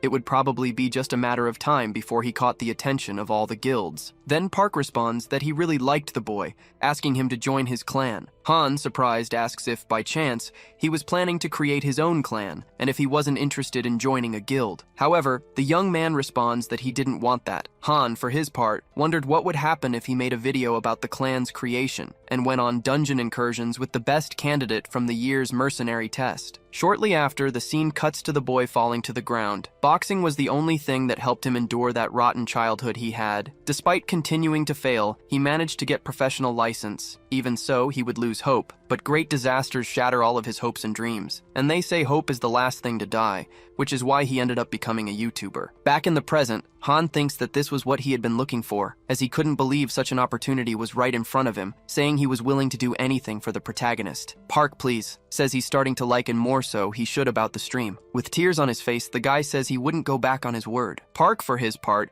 asks why he suddenly started crying, and Han replies that it was nothing, asking if he knew that he needed at least 3 members for a clan to be officially created. However, Park still didn't seem to know that. Shortly after, an unknown man enters the room. Han then asks why that monk was in that place. Then the man introduces himself, saying his name was Miyuki Jin and that he was assigned to Team 15. At that moment, a device rings, saying that candidates should put on their battle suits. They were to meet in the 3rd floor conference room within 30 minutes. Park, along with Han, watches in surprise, wondering if they really wanted them to put on those suits at such an hour of the night. The protagonist asks if they weren't going into the dungeons the next day. Miyuki Jin responds that it was said that sometimes the Reapers made dungeon incursions at night without any prior notice. Han replies that it was crazy because they were doing it without warning. Then the scene cuts to the room with all the students, saying that the dungeon would be part of the test, and it was located in the 5th sector of Seoul, which was under the Phoenix Guild's protection. For that reason, it was a level 1 dungeon with a total of 250 doors. Park, for his part, asked what it meant to be under protection. Han, in disbelief, was still surprised because the protagonist really didn't know anything. With doors appearing everywhere, the South Korean government found it difficult to manage all of them, so the government hired private mercenary clans to protect the 12 sectors. The guild is the name given to a private mercenary clan contracted by the government in exchange for its services. Guilds gain rights to process the dimensional energy of the dungeons they manage. Park, for his part, asks if it was basically a tax-free zone where they could hunt, and Han responds that it was pretty much like that. The boy thinks he just wanted to form a clan because he missed hunting with his pack. However, now he could even get his own land. Han replies that it was great to have his own dungeon because that way he wouldn't have to pay to use it. Park replies that the goal of his clan was to become a guild. However, Han asks if they shouldn't worry about passing the mercenary test first, wondering if the protagonist was pretending to be dumb. Shortly after, that guy says that this was an image of the portal's location in Sector 5, and that dungeon had only 15 days left before it broke. It was a labyrinth-type dungeon,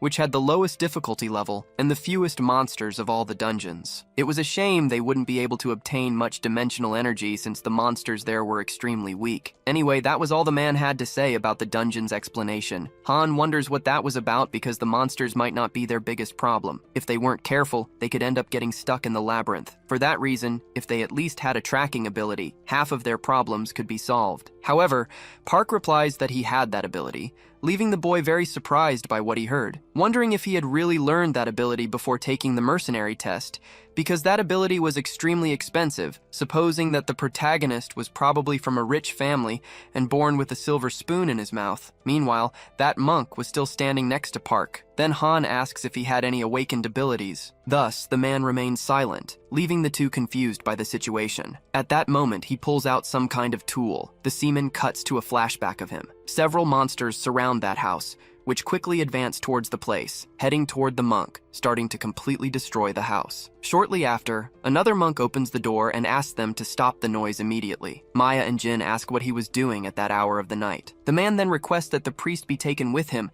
and the area be evacuated immediately. At that moment, a monster appears behind him and it is swiftly defeated by him. Back in the present, that man seemed to have a frightened expression. Han asks why he looked so scared. The other man then replies that from that moment on, they were going to the marked target. Therefore, they should begin attacking the dungeon as a team led by the supervisor. He hoped that everyone would pass the test and that no one would fail. Shortly after, everyone was heading toward the portal. The soldiers asked everyone to get off the bus, asking if everyone was prepared. Once they entered, they were to act as if they weren't there and follow the agreement. Han says that his team was the only one with 3 members, so he asks if, in case things got dangerous, the supervisor would really help them. However, the man ignores the question and tells them to move quickly. Ben Park asks why Han is so scared. He asks if they were allowed to use their personal weapons. The soldier responds that they were. Surprised, Han wonders if that monk had a weapon made of dimensional material for the mercenary tests. Meanwhile, the entry of each group into the portal was being completed. Soon after, the soldier tells the group to enter. Thus, Team 15 enters the portal. Han wonders why Park always goes ahead, which makes him nervous. He asks the boy to establish a perimeter first, but at that moment, he falls silent, thinking he had lost points for not entering quietly and not holding his position. As a consequence, he ends up attracting the attention of monsters, and one is already in front of the protagonist. Within seconds, the boy grabs the monster and defeats it. Han comments that making noise to catch them off guard and lure them into a trap could be a good idea. He asks if the boy was using tracking while advancing, but at that moment, he steps on a trap, and within seconds, several arrows begin to be fired at them. The scene cuts to a dragon being showered with gunfire. That monk had apparently defeated all the monsters around. With tears in his eyes, he apologizes, saying that it was all his fault. Thus, the monster is obliterated. The scene cuts back to Park's fight. Han, observing the protagonist's skills with the staff, mentions that he was very good. However, he steps on another trap, and as a result, they fall to the floor below. The door apparently closes, leaving everyone trapped in a dungeon. Looking up, they all realize the opening had been sealed. Han, desperate, wonders if this is how all his dreams disappeared, and if they were really going to die there. But in that same instant, he realizes something, saying that they thought they had really attracted more monsters. Then the monk apologizes, mentioning that his awakened ability was an area-wide provocation, which, as a consequence, attracted the attention of the monsters. Park says that's great because he was too lazy to hunt for all the monsters to kill. Shortly after, he jumps out of the dungeon, leaving Han surprised, wondering how someone could kick so hard. Park says he really liked the monk and that he should join his clan. However, that man still didn't seem to understand the situation. Shortly after, a massive horde of monsters appears. Park observes them coldly, and Han begins to use his tracking ability. Seeing all the targets in front of him and all the traps around, he quickly starts running. Han thinks that they really messed up. Then, that monk points his staff at Han, asking him to grab it and climb out. Han says he didn't know anything anymore, as the operation was not what they had planned. When they stand up, they are surprised because the horde of monsters had already been defeated by Park. Observing this, the boy thinks it's insane. Park then asks them to follow him and be careful with the ones who are knocked out. The two do as the boy asked, starting to defeat the remaining monsters. Surprised, the monk wonders if the protagonist was avoiding the traps or using tracking. For that reason, he was advancing at incredible speed, decimating the monsters while using the traps to his advantage. Looking up, he sees a monster behind the protagonist. However, the monk saves him, throwing his staff toward the skeleton. Shortly after, the system informs Park that he acquired 42 conquest points. The scene cuts to an agency. The other soldier says that a team is returning from the dungeon, and the other soldier is surprised because only a few minutes had passed since the test began. He mentions that the dungeon usually takes 2 hours to finish, wondering if an accident had occurred. However, the man says it was Team 20 and all vital signs were normal. Shortly after, that gentleman receives a call. Answering it, he says it was the supervisor asking why they were returning so early, and the soldier on the other end of the line confirms that they had completed the mission. He would understand when he watched the video, but it would be difficult to assess his performance in a level 1 dungeon. Additionally, Park had broken a performance record inside the dungeon. The scene then cuts to the city. Han starts a live stream saying they would be doing daily streams about his clan. One of the viewers asks what they would show today, and the boy replies that they were going to watch the video of Su Clan's house together, as it would be uploaded soon. He then shows where each person's dormitory was. Next, he goes to the protagonist's grandmother's house, asking her to take a look at his subscribers. The grandmother, irritated, says she had many things to do instead of worrying about that. She tells the boy to leave before she slices him. Hearing this, Han falls silent, thinking she wasn't usually like that. She was actually a very nice person. Then Han heads to the room where the protagonist and the monk are. In the middle of the stream, Han introduces the saying his name was Myung-jin. He asks the boy to say something to introduce himself. The monk replies that he had lost a lot in the attack of the evil spirits, but was left with a staff of clairvoyance that his eldest disciple had left behind. At that moment, a truck arrives at the house,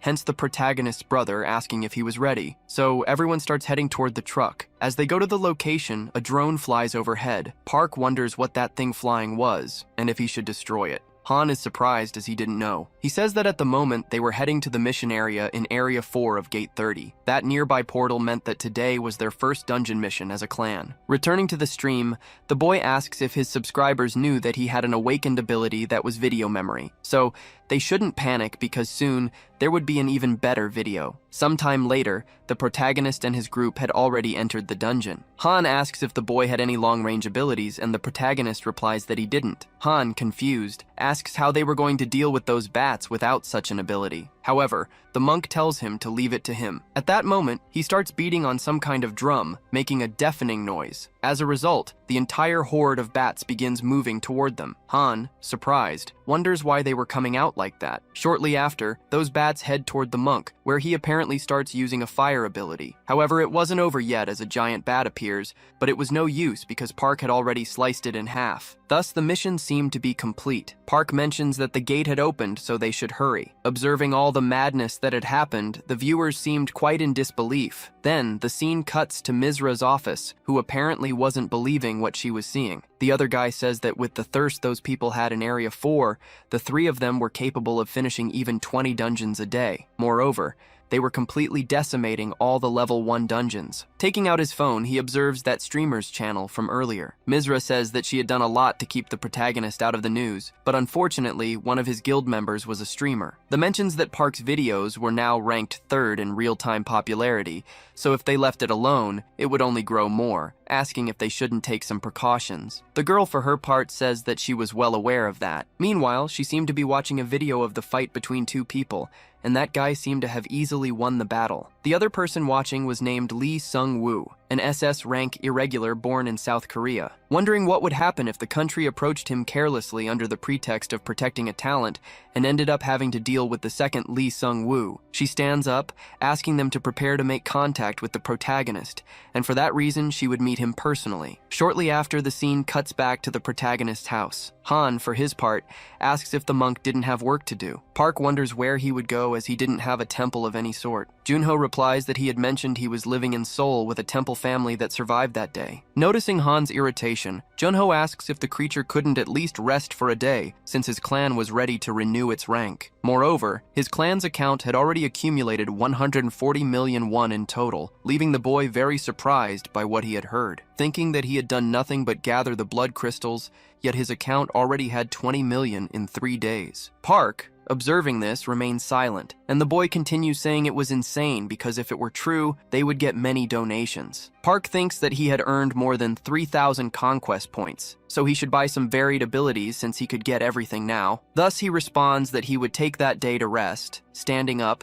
Junho says he would take his son and grandmother to the park near that place. Meanwhile, that elderly woman seemed to be feeding the dog. Observing the little dog, Park wonders if dogs, by chance, could awaken like humans. Shortly after, he calls for his brother, mentioning that he had been fixing the truck quite often and asking if it wasn't difficult. Junho replies that he didn't even know where to start and that it was already hard enough to find the parts, but fixing it was exhausting. Then Park asks if he didn't want to buy a new car, leaving Junho very happy with what he had heard. Sometime later, the two seem to be discussing with the manager about which car to get. The man starts explaining the car many times in detail. Park asks if his brother liked it, and Junho quickly responds that he did. With his choice made, Park says he intends to pay in cash, asking if they could drive off immediately. Shortly after, the two leave the place with their new car. Junho seems very happy, saying that the car was incredible and was on a completely different level compared to what he had before. Park mentions that even the passenger seat in that car was amazing, and he should have bought it a long time ago. Junho then asks why they were heading to Area 34,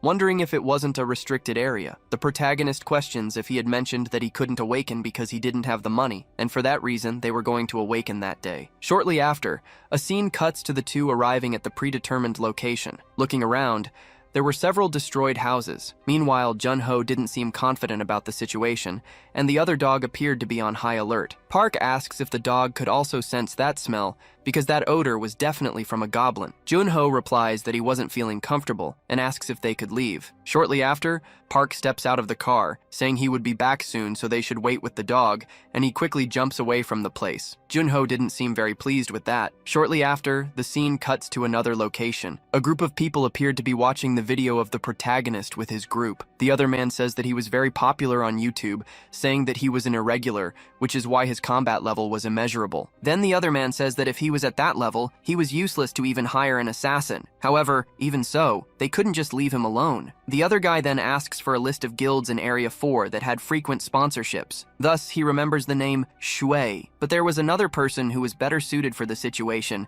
asking to contact him and offering as much money as necessary for the job. Sometime later, the scene cuts again while it's raining in the city. That elderly woman from earlier, while walking, thinks she should do the laundry. Shortly after, a car pulls up beside her and a group of people gets out, asking if the woman's name was Sukja. Saying they were from the returnees department, they ask if they could meet with Park. Hearing what the girl said, the woman remains silent. Then once again, the scene cuts to Junho's car. In the middle of that rain, he mentions that he couldn't see anything, wondering what the protagonist could be doing. At that moment, the dogs seem to be on high alert. Within seconds, a goblin appears. However, it is easily defeated by someone, and Park shows up. Shortly after, the two step out of the car. More monsters begin to appear. Park then hands a dagger to his brother, asking him to follow while he kills them. Desperate, the boy asks him to wait a moment. Park, for his part, asks why Jun-ho was hesitating. Jun-ho then questions if it was really necessary for him to awaken. Park responds that he couldn't survive if he remained weak, which is why he had to kill them quickly. Soon after,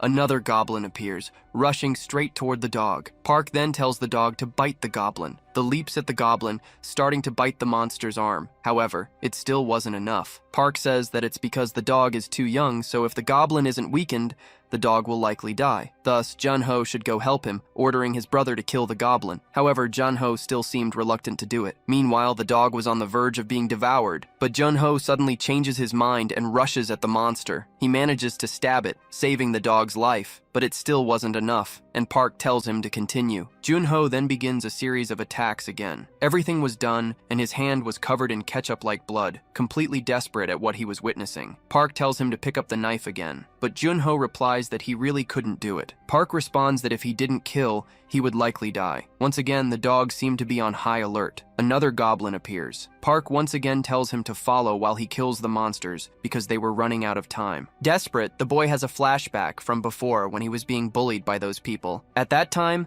Park had simply ignored his brother, leaving him alone in that situation. However, now things had changed, and Park was doing everything he could to help him. Seeing all of this, Jun-ho's facial expression changes. He seems to accept everything with open arms. He then picks up the dagger again, saying it was true because he had always been like this. He then charges at the monster, easily attacking it, telling it to shut up and just die. He then splits its face in half, starting a series of attacks while the monster was on the ground. Shortly after, everything was done, and the ketchup-like blood was running in the rain. Jun-ho, for his part, seemed to have changed a lot because now, instead of being afraid, he had a terrifying look in his eyes. At that moment, another goblin appears. However, Jun-ho notices it, managing to block the monster's attack. Both of them fall to the ground, but Jun-ho still manages to finish off the monster. He quickly gets up, thinking that the feeling he was having was very good. Meanwhile, Park was standing on top of a building watching his brother. Surprised that the name Jun-ho had been given was Butcher, mentioning that his brother was evolving and that it was really cute. Park then asks if his brother had worked part-time at a slaughterhouse. With a threatening look, Jun-ho replies no. Park then calls for his brother, who, with a threatening gaze, begins to approach the protagonist. On top of the building where Park was, several monster bodies were lined up. The boy says he was going to take a rest there. The scene then cuts to the awakened association. Jun-ho, alongside his brother,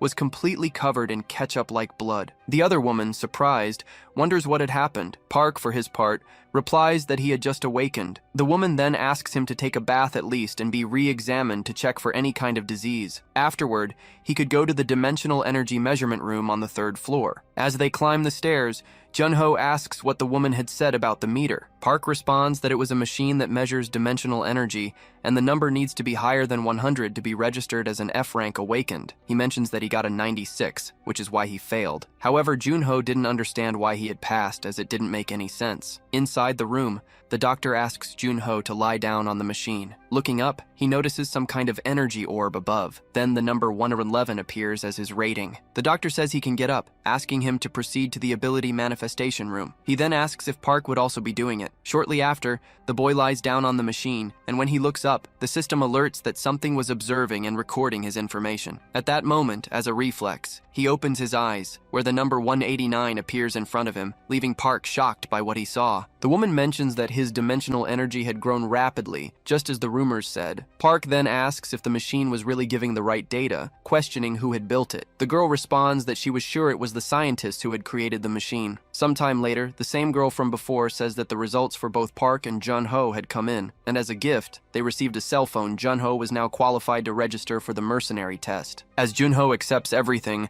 the protagonist congratulates him, asking if he didn't feel anything strange when he was in that machine. However, Junho replies that there was nothing unusual. Park asks if it was because Junho wasn't as sensitive as he was, and asks what his awakened ability was. His brother responds that it was decapitation. Meanwhile, they encounter Choi's group. Seeing the girl, Park walks toward her. The guy next to her says it looked like Park had a death wish, but then they realize it was Park. The protagonist apologizes to Choi for the misunderstanding, explaining that he still wasn't used to talking with civilized people. However, the girl responds that they wouldn't see each other again. Seeing Choi leave, Park falls silent, saying it was a shame as she was the captain, but her personality was quite unpleasant. The scene then cuts to Suho clan's house. Meanwhile, Miso is sitting beside that elderly woman who was drinking, commenting that the wine was very good. The elderly woman says it was great to have a girl with a hearty appetite, and her husband had made that wine 10 years ago but passed away before he could taste it. Miso then mentions that Park was taking a while,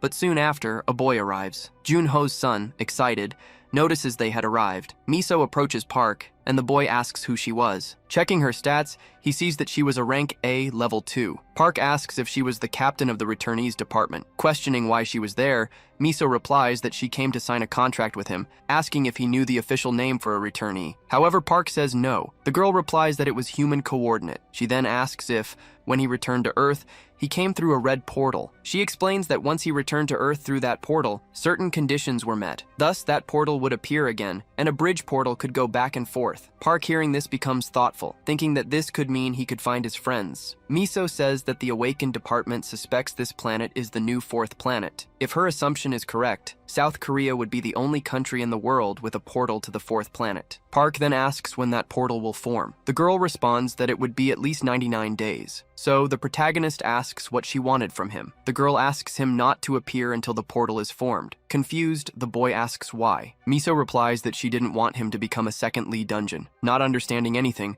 Park asks who the heck that person was. Miso explains that he was currently the number 1 in the world and was originally from Korea. During the early stages of the Great Disaster, the government detained and confined returnees in the name of national protection. However, at the time, they didn't have much information about irregulars. And because of this, Seok-woo, who was a rank D awakened when he returned, easily escaped. Currently, all 9,000 gates in Tokyo are because of him asking if Park knew what the dimensional industry was. If a portal appeared while on vacation, Korea could suffer a great loss. Park then asks what he would get if he did that. The girl responds that it could be anything. The protagonist then asks for a promotion for the Suo Guild and an exclusive territory for it. Meanwhile, Han, on the other side of the room, was listening to everything. Miso asks if he wanted anything else as she was writing everything down. Park asks if she knows when the portals will appear. The girl says that a specialist agent in dimensional energy disruptions would be dispatched, and she was the best agent in the department. Meanwhile, a flashback of the protagonist saying you want to have children with Choi appears. The girl asks if he was joking with her. The other man observing everything asks why she was reacting like that. Choi, irritated, says she should have thrown Park in prison for what he did. Miso then appears, asking what was going on. The girl responds that she was upset and for that reason, Miso shouldn't bother her. Asking what Miso wanted, the girl responds that she needed her for a mission. Looking over some papers, the girl asks why she was the one assigned to that mission. Miso responds that it was because Choi was the right person for the job, as she was the best in the team when it came to detection. She asks Choi what she thinks will happen if a portal opens in the middle of the city,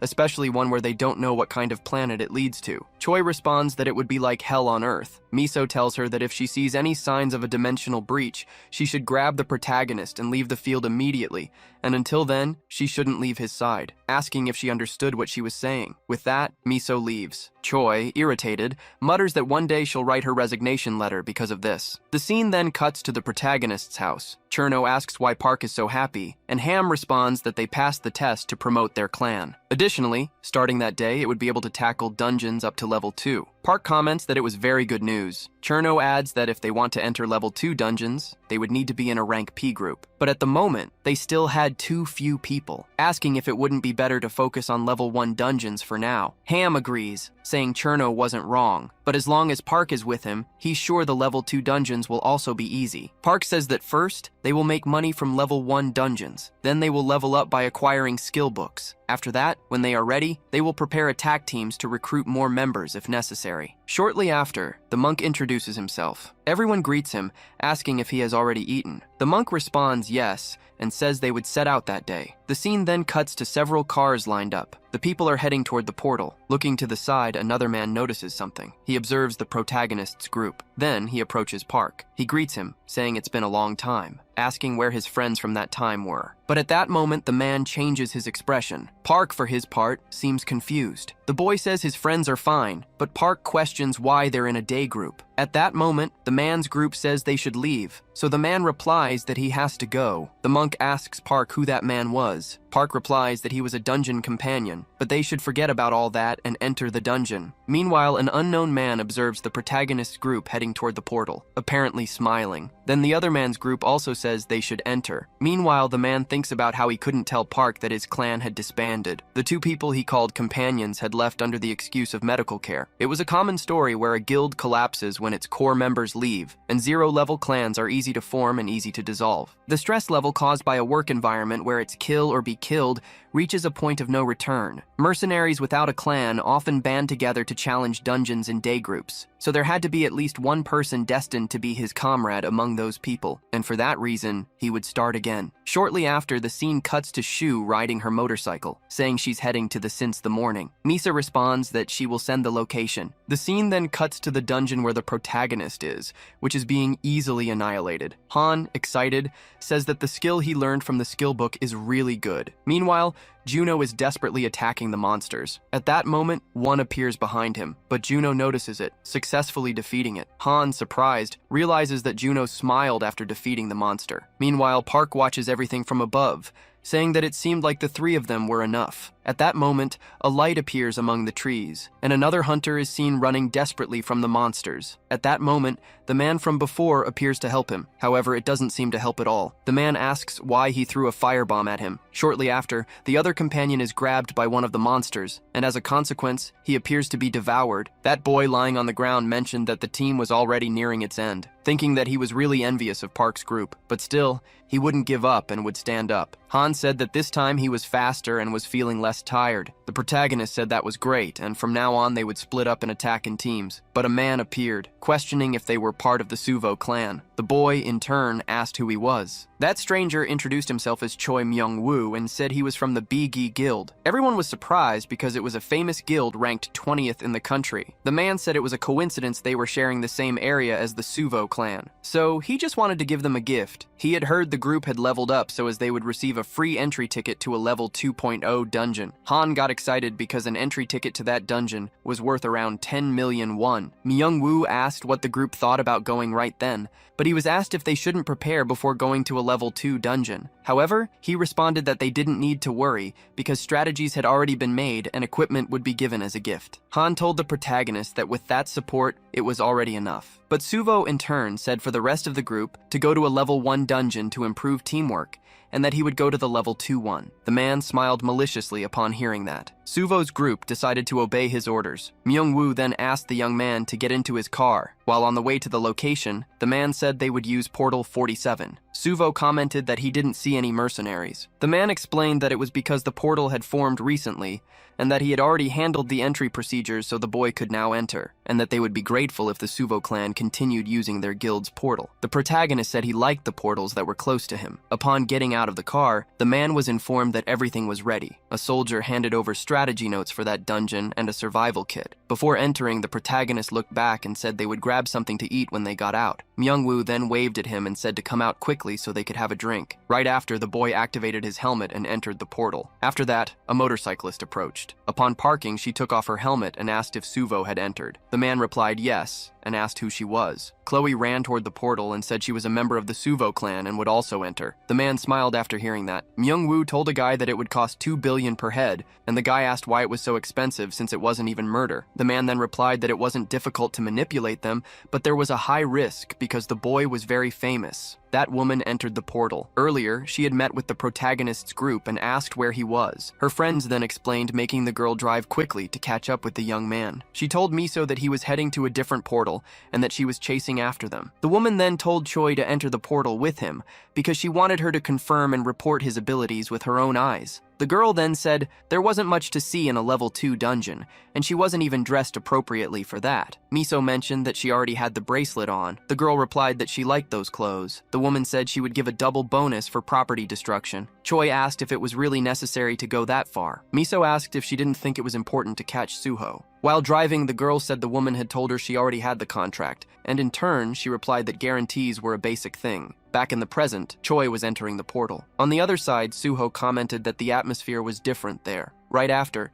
he noticed someone was coming through the portal and Choi appeared, asking him to close his eyes because her clothes had disappeared during a trip. But quickly, she put on her bracelet and a new outfit appeared. The girl commented that she should have asked for a triple bonus. Then she realized that the young man had witnessed the whole situation. The woman got upset because she had asked the boy not to look. Nervous, Suho said he liked the bracelet and asked if it had an inventory function. But the girl ignored the question and asked how long he had been watching. Suho remembered that in past situations, she had also seen him without clothes, so now they were even. Then the boy asked why she had come all the way there. Choi responded that she was there to be his guardian. Suho commented that he thought they would send someone competent. Annoyed, the girl said she was the most qualified. The boy in turn said she didn't seem like it. Choi said she had only come that way because she was in a hurry. The protagonist said she could stay, but she wasn't to touch his prey. The girl reassured him, saying she had only come to see how good he was. Then the girl remarked that it seemed like they had already come to receive them. Looking ahead, they came across a large creature. Choi said the boy was lucky to face the dungeon boss right off the bat. Suho, in turn, said there were 4 bosses. After that statement, the girl was confused. Then 3 more things were approaching. The girl said that could be possible because level 2 dungeons weren't like that. The protagonist replied that this wasn't a level 2 dungeon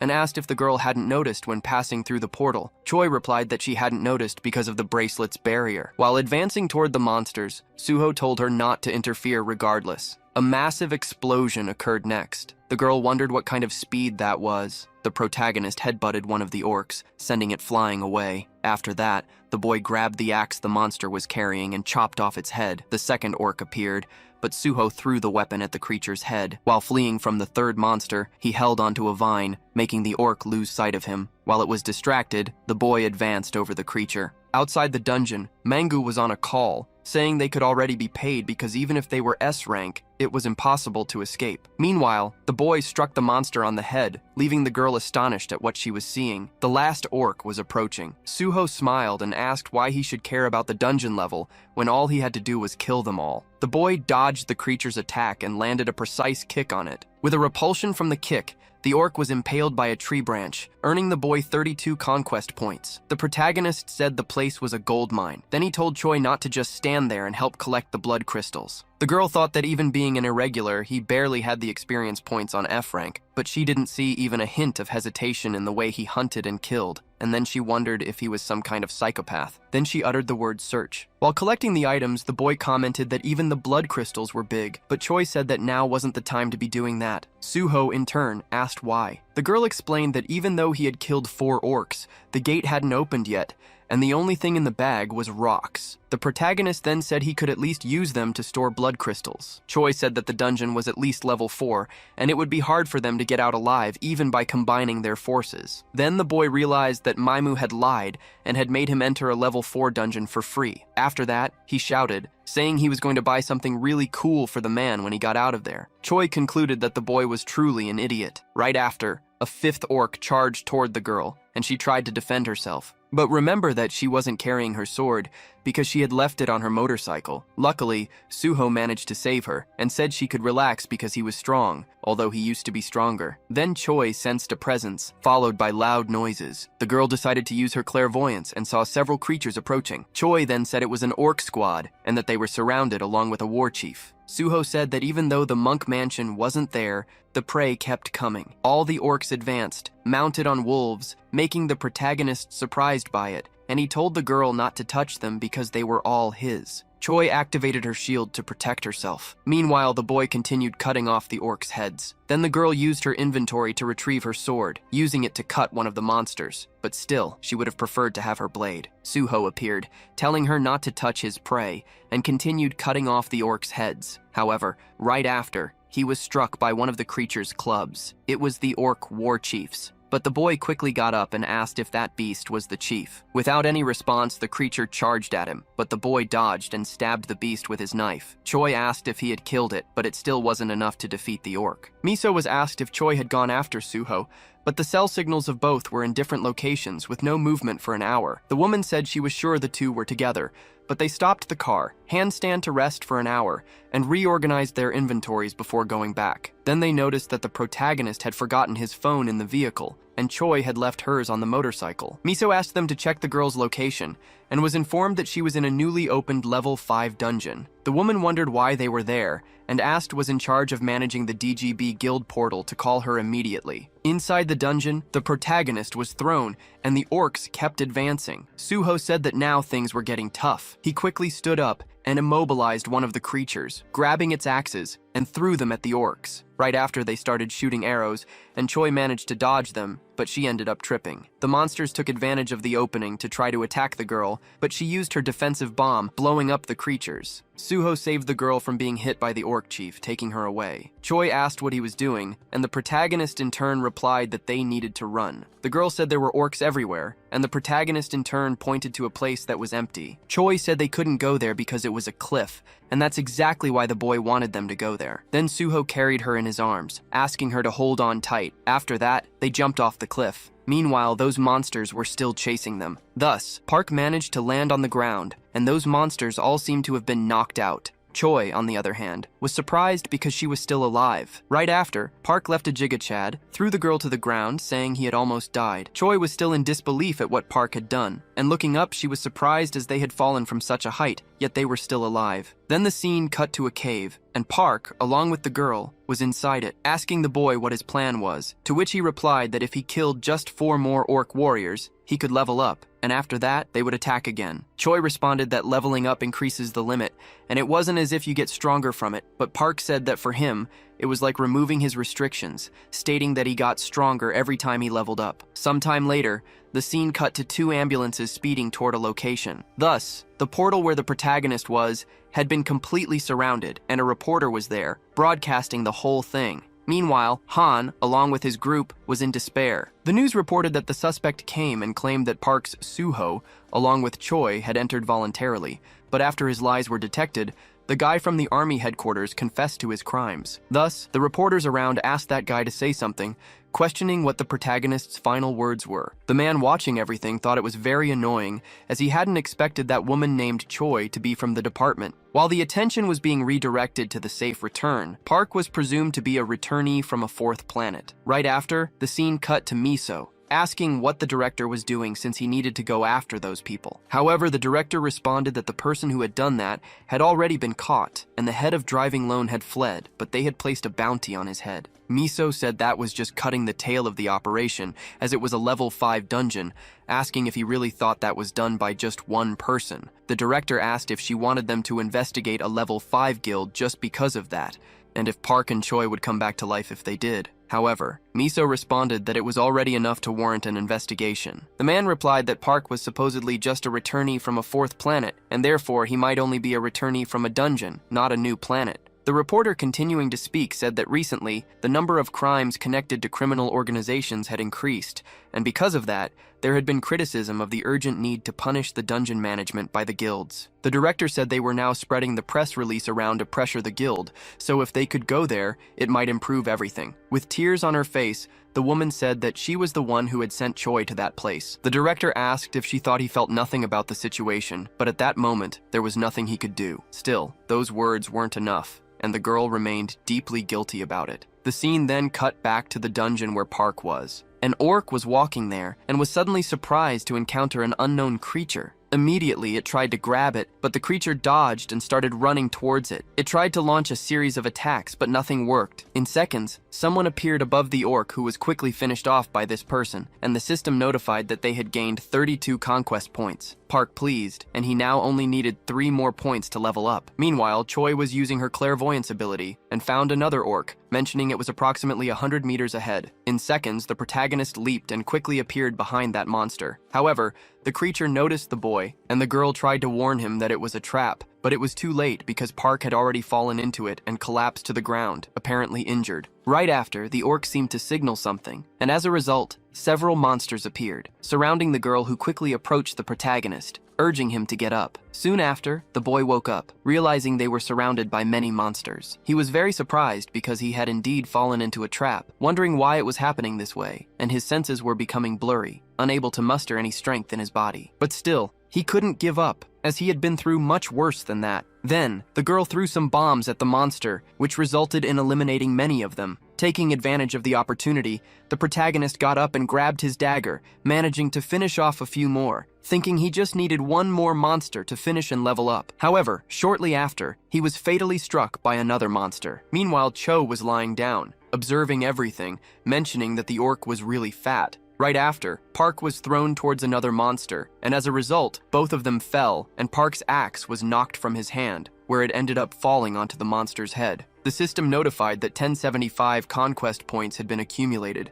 asking if he wanted to unlock the beast transformation ability. Park, watching this, remained silent, and meanwhile, the giant orc was heading towards Cho, who said she didn't even have the strength to stand. The scene then cut to the protagonist's clan house, where an old lady called the dog to go eat, mentioning that it had been 2 days since they'd had any news of the two. Once again, the scene cut back to Cho's battle against that orc, right after Park activated his beast transformation and returned to his home. The dog seemed a little different, as a kind of energy sphere was surrounding its entire body. In disbelief, the old lady asked what that was. Then the scene cut back to the protagonist. A kind of black aura was surrounding his body, apparently changing his form. He had even grown some claws, completely changing his human appearance. Right after, Cho was hit by that monster, seemingly drained of all strength to fight. However, the protagonist, now in wolf form, appeared before the orc. He quickly grabbed his head. Cho, in turn, was surprised, wondering if by any chance that was a werewolf. At that moment, Park, in wolf form, began unleashing a series of attacks on the monster. He even bit its neck, and the system notified him that he had gained 45 conquest points. Thus, the battle seemed to be over. Cho, still surprised, was watching the protagonist, asking if he was really Park Suo. Then the boy just barked a few times, apparently confirming that it was true. Surprised, the girl asked if he was a dog or a wolf. Once again, the scene cut to the reporters, stating that it had been the 3rd day since those people had gone missing. There had been no news of them since they entered the dungeon. A reporter then asked the director to tell the viewers what dungeon it was. The director replied that it was a level 5 dungeon known as Orc Castle. It was a dungeon where it was recommended to take at least a group of 30 members of rank B or higher. The scene then shifted back to the dog, which was still surrounded by that kind of energy sphere. The old lady was still in disbelief, wondering what kind of thing that was. At the same time, the scene cut to Choi, who was apparently surprised. Park had indeed returned to his human form, saying that he could fuse with the beast he had tamed. Looking to the side, Choi noticed the girl, questioning what she was doing. They should collect as much loot as they could to roast and eat later. However, she responded that it was all useless because that place would be their grave. But Park still didn't understand what she was talking about. The girl then replied that even with the orc war chief dead, the door still hadn't opened. She asked what he thought that meant, and said they could probably be trapped there forever. Park then asked if she was saying that it wasn't the chief. Choi replied yes, mentioning that there was a stronger monster there. Park asked what kind of monster could make Choi think she would die before even seeing it. Then the girl began to tell the story from 3 years ago. At that time, when they had just risen to rank B, the department had sent a team of 20 fighters with 10 rank A mercenaries on a mission in the level 5 dungeon. Then a flashback appeared, and an unknown man was looking at Choi, asking if her ankles were okay. The girl replied not to worry about that, saying she was much better now. Right after, the scene cut to several orcs advancing towards the group. The man told them to maintain the formation as they advanced to the central tower. Thus, the others began eliminating the orcs in front of them. The man kept giving orders so they could continue advancing, but at that moment, he was killed. Right after, Choi fell to the ground, and the orcs began heading toward her as she was paralyzed, unable to move out of fear. However, that other guy appeared to save her, successfully eliminating the orcs around her. Miso then, in the middle of the battle, told them to clear the path, defeating the monsters nearby, saying that Choi, along with that man, should retreat. Right after, that guy took the girl's hand, saying they should leave quickly. However, Choi replied that they should wait, mentioning that something was wrong. But the guy said they could talk about it after they got out of that place. So they began running from the monsters. However, there was still something strange as there was energy coming from the other side. Meanwhile, a terrified monster was on top of that tower, and at that moment, an arm seemed to be dislocated. Thus, Choi fell to the ground, and a katana also appeared in front of her. Mitsu, along with the group, seemed surprised by something as the captain had been killed. That monstrous goblin stood before him with tears in its eyes. Choi was watching all of this, and that man, with his last words, mentioned the sword. However, Choi wondered who should care about that stupid sword. She remembered the teachings of that man, who said she should put her feelings into her sword, as it was her body and mine as if they were one. Because of that, she should grip the sword as if it were everything. Returning to the flashback, that man had apparently been finished off. Choi, traumatized, was watching everything. Right after, it is seen cut to the present where Park in the rain was observing the girl who seemed shaken by something. At that moment, Park approached her and ended up hugging her, saying that something had happened to her. Then the scene shifted to Han, desperate, wondering what they should do if he left them. Meanwhile, something very crazy was happening. The reporter said that a great shaman was performing a ritual to save the protagonist's life. In addition, an attack force made up of the highest ranks from the Sioux district was gathering in front of the dungeon for a revenge mission. Meanwhile, that man was very nervous, saying that if he had joined the Sioux guild from the beginning, this wouldn't have happened. Right after, the scene cut to an unknown man watching that news broadcast. At that moment, a girl grabbed him from behind, asking what he was watching. The man said it didn't matter how much time passed. The stupid sentimentality of that country remained the same. The scene then cut to the cave where the protagonist was dining next to the girl, saying that the food was really good. Observing the girl, Park mentioned that she seemed to really enjoy eating. The girl asked if eating 12 hamburgers was really that much. She said she was actually full. Park in turn asked why, mentioning that it was his 22nd. Right after, the girl thanked him for everything. At that moment, a light began to glow around the area. Park asked if she had used that sword to kill the Orc Lord. Koi replied no, but she'd have fainted instantly, and when she regained consciousness, she was in the hospital next to Miso. Miso had taken her master's sword, and 2 more Renka mercenaries had to sacrifice themselves to barely manage to kill that monster. Park then asked if she meant there was an orc lord in that place, questioning where it was. Koi responded that it was probably an orc castle, but there was nothing like that within a 1-kilometer radius. Right after, that spirit from earlier appeared at the cave entrance, and the girl said that usually, warchief monsters were in 4 small towers. An orc lord was in the middle of them. Then, that tiny spirit appeared next to Park, seemingly holding some kind of information. The boy replied that she had found Orc Castle, so he stood up,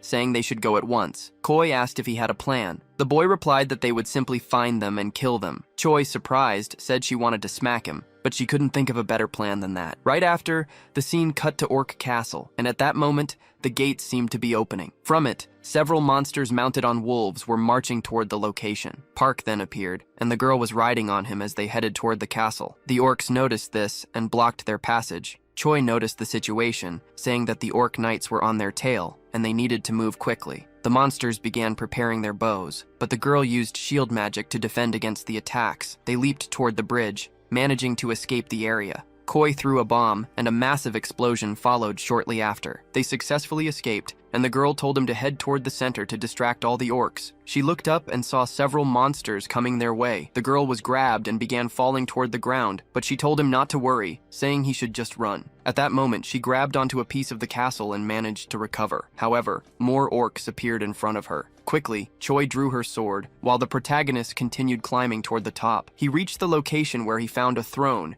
and a terrifying goblin was waiting for him. Right after, the goblin stood up. Looking down, he was surprised as Park bit his neck and threw him to the ground, easily finishing the boss. The system notified him that he had leveled up, and as a consequence, the castle began to collapse. Amidst all of this, Choi was also falling, assuming she would die there. However, Park appeared, grabbing her hand and managed to save her. Choi asked what had happened to the Orc Lord, and the protagonist replied that he was already dead, so they should leave and find the portal exit. They began running from the monsters. Koi, still in disbelief, asked if he had really killed the Lord that quickly. The boy confirmed and asked her to scan the door. The girl used her ability and was surprised to see that the dungeon door was indeed open. Still in disbelief, she wondered if the boy had really killed the Lord that fast. The scene cut to a truck where data analysis was being presented. Another guy seemed surprised by something, mentioning that the CT-27 dungeon was opening. Outside the room, the protagonist's group was very surprised.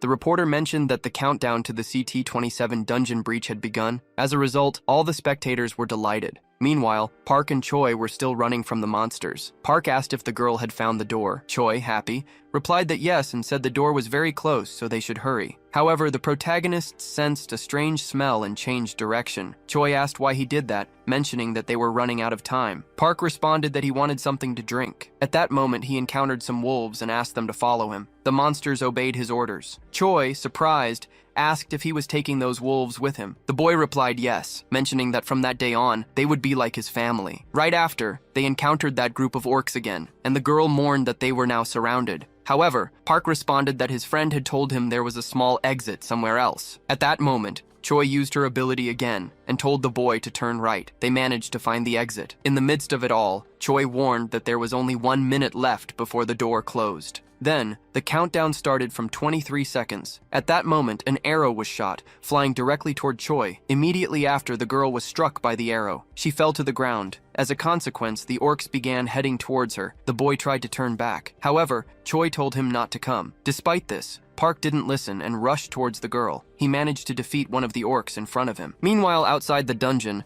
the reporter announced that it had been 8 seconds since the dungeon door closed. Everyone at the scene was hoping that Park and Choi would return. Back inside the portal, Park was relentlessly fighting to get out of that place. As he picked up the girl, she mentioned that there were only 4 seconds left. The protagonist then asked her to hold on tight. He made a giant leap. Outside the dungeon, the countdown had already reached 0. However, a beam of light appeared, and the dungeon seemed to have been completely destroyed. Outside the dungeon, the reporter said that everyone had been filled with hope, but unfortunately, Park and Choi had not returned. However, they were surprised, because several wolves began emerging from that place. And then the protagonist, along with Choi, appeared. The people around said that they had seen someone flying out. For that reason, they hurried to verify it. Recognizing the figure, they realized it was a human. It was Park, along with Choi, still alive. The reporter, in the midst of all that, announced that a miracle had happened and that the 2 people trapped in the dungeon had returned alive after 4 days. Miso, observing the footage, commented that the image was taken right after they exited the portal and that they were immediately taken to the hospital afterward. Thus, various headlines about the event began to appear. The director, watching in awe, remarked that the reporters were being very provocative with their headlines. Miso said that it was because someone had given them the tip, so they were. Then the man said they were there to figure out how to resolve the situation, not to accuse others, so they should continue the meeting. Miso continued, mentioning that news about Park had spread. Thanks to the incident, scouts from agencies in various countries were already heading toward the boy. One of them was named Victor, an agent of Russia's KGB. Another was Gorenstein from Israel. Lastly, there was Nakamura, the vice chief of Tokyo's Awakened Federation. Irritated, the director asked if that idiot Nakamura had come again. The girl replied yes, and in addition, he had taken Sungwoo, but she still thought America was even more dangerous. The director said they needed to secure Park first of all, asking if there were any security measures beyond the contract they currently had. Then the doctor said that as long as Park's family remained in Korea, he wouldn't leave the country. Surprised, the director asked if the boy cared more about his family than about money. The doctor replied that Park had lived among fighting wolves for over 1,000 years,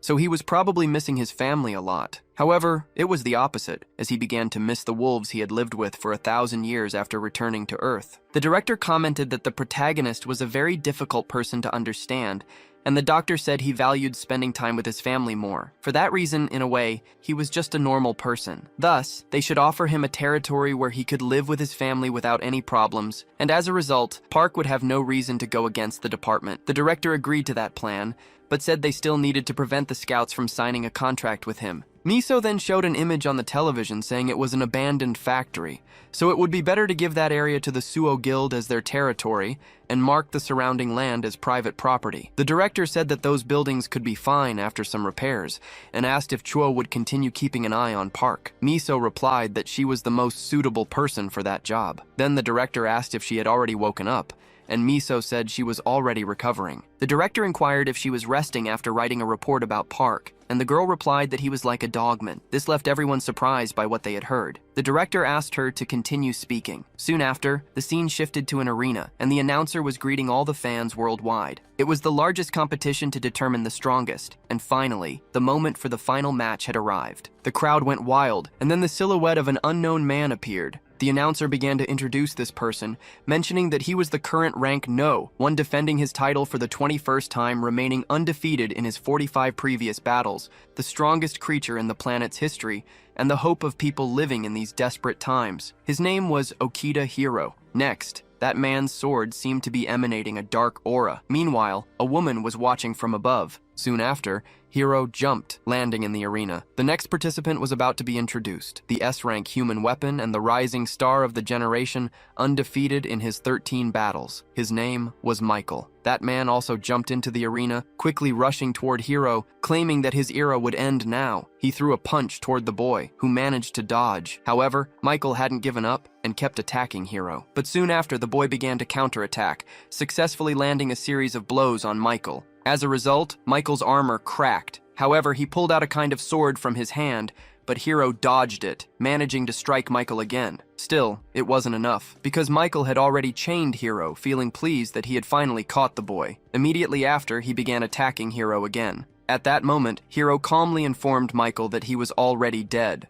Out of nowhere, blood began to pour from Michael's mouth, leaving the entire audience in shock at what they were witnessing. Because within seconds, Michael was already on the ground. The announcer, surprised, asked what had happened, mentioning that Michael had been on an incredible winning streak, yet he was defeated so easily. As a result, the medics rushed to try and heal him, but still, the man wasn't moving. And as the announcer was saying, the referee had already given his verdict. Michael was unable to continue the fight. Thus, Hiro defended his title for the 22nd time. Right after, Hiro left the arena. Another man asked Hiro if he had used something new, and Hiro replied that he had just thrown the aura from his sword at the man and then let it flow naturally. He added that everyone had done a great job and that they should go out for drinks afterward. Soon after, he opened the door, and at that moment, the girl from before embraced him, asking if by any chance he had killed that man. Hiro responded that considering Michael was destined to become one of the 7 future villains, he probably should have done it. The girl replied that he shouldn't try to handle everything on his own. Hiro then asked if anything unusual had happened. The girl said she had received a call from the department, but aside from that, nothing significant. She mentioned that the director had told her to be careful not to get hurt, so they should get ready and leave as everyone was waiting. The scene then shifted to that man from earlier, watching the battle on TV. The girl said that some time ago, she heard that the person trapped in the level 5 dungeon had successfully escaped, leaving the man very surprised by what he had heard. The girl said people were calling him the second Samu of Korea, and they seemed to have high expectations for him. Furthermore, there were reports that the Defense Department was very interested in him. Hiro then asked who that person was. The girl replied that his name seemed to be Park, asking if Hiro remembered the guy the reporters had mentioned, who was trapped in a level 5 dungeon. She then showed Hiro some information about Park on her phone. Hiro replied that he had never seen him before, wondering if perhaps he hadn't awakened as a swordsman, since it had been a year since one had appeared. The girl replied that from what she had heard, he was a druid, and if he had indeed returned from a 4th planet, there was a chance Earth could connect with it. And even as an F rank, it was still incredible. Soon after, Hiro gave a smile, thinking that such a thing was impossible. He mentioned that this was his 25th regression. He had repeated the same event over and over for around 500 years, and as a result, he remembered all the awakened individuals who would make their names in the future, as well as having a general outline of the major events. However, Park wasn't on that list, and throughout that entire period, no one named Park Soo had ever stood out, much less a returnee from a fourth planet, and the story changed very little depending on his actions. And all of that was what happened after 5 years. A new planet would never appear in that timeline. Then the woman asked if it wouldn't be a good idea to bring the protagonist to their side. However, Hiro replied that he wasn't sure how to answer that. The woman mentioned that he was the most popular person in Korea, but Hiro suggested they wait a bit longer because soon the apocalypse would begin, and the cities, which were the fortresses of the survivors of the cataclysm, would be destroyed one by one due to the many dungeon breaks on the continent, along with waves of monsters emerging from them. As a consequence, monsters ended up dominating the skies. Amid the death on the continent, a mass exodus began. During the Long War, everything was forgotten, while the heroes who emerged among the awakened Asians and the homeless chose their last hopes. That's why Hiro decided to build his base in Japan, even though he was called a traitor for it. And if he dealt with the dungeons in that country, along with the talented people who showed their true abilities, that country would become the best place for survivors to live. Moreover, the Korean survivors didn't call him a traitor. They just called him by his name, and they always referred to him as a hero. Returning to the present, Hiro said he thought it was all just a spectacle. Furthermore, it could be a complete fraud, and if Park survived after the apocalypse began, it would be too late to bring him to their side. So they should wait and observe a bit longer. Then the scene shifted to the hospital. Miso entered the room where Troy was. She asked if it hurt. The girl replied that it did. Right after, Miso sat on her bed, saying that she didn't seem to be in pain. However, Troy insisted that she was. Miso mentioned a rumor going around the hospital that a masked guy came every night and left at dawn, asking if it was Park. Meanwhile, the girl seemed to be reading an ebook. She asked if Miso had bought what she wanted. Miso said she was lucky because she had sent one to her and also brought food. Sometime later, Troy had finished her meal. Miso told her that she should go back to work, asking why she was still lying down. The girl then replied that she would sleep for just 1 hour, but Miso responded that she wouldn't let her do that. Right after,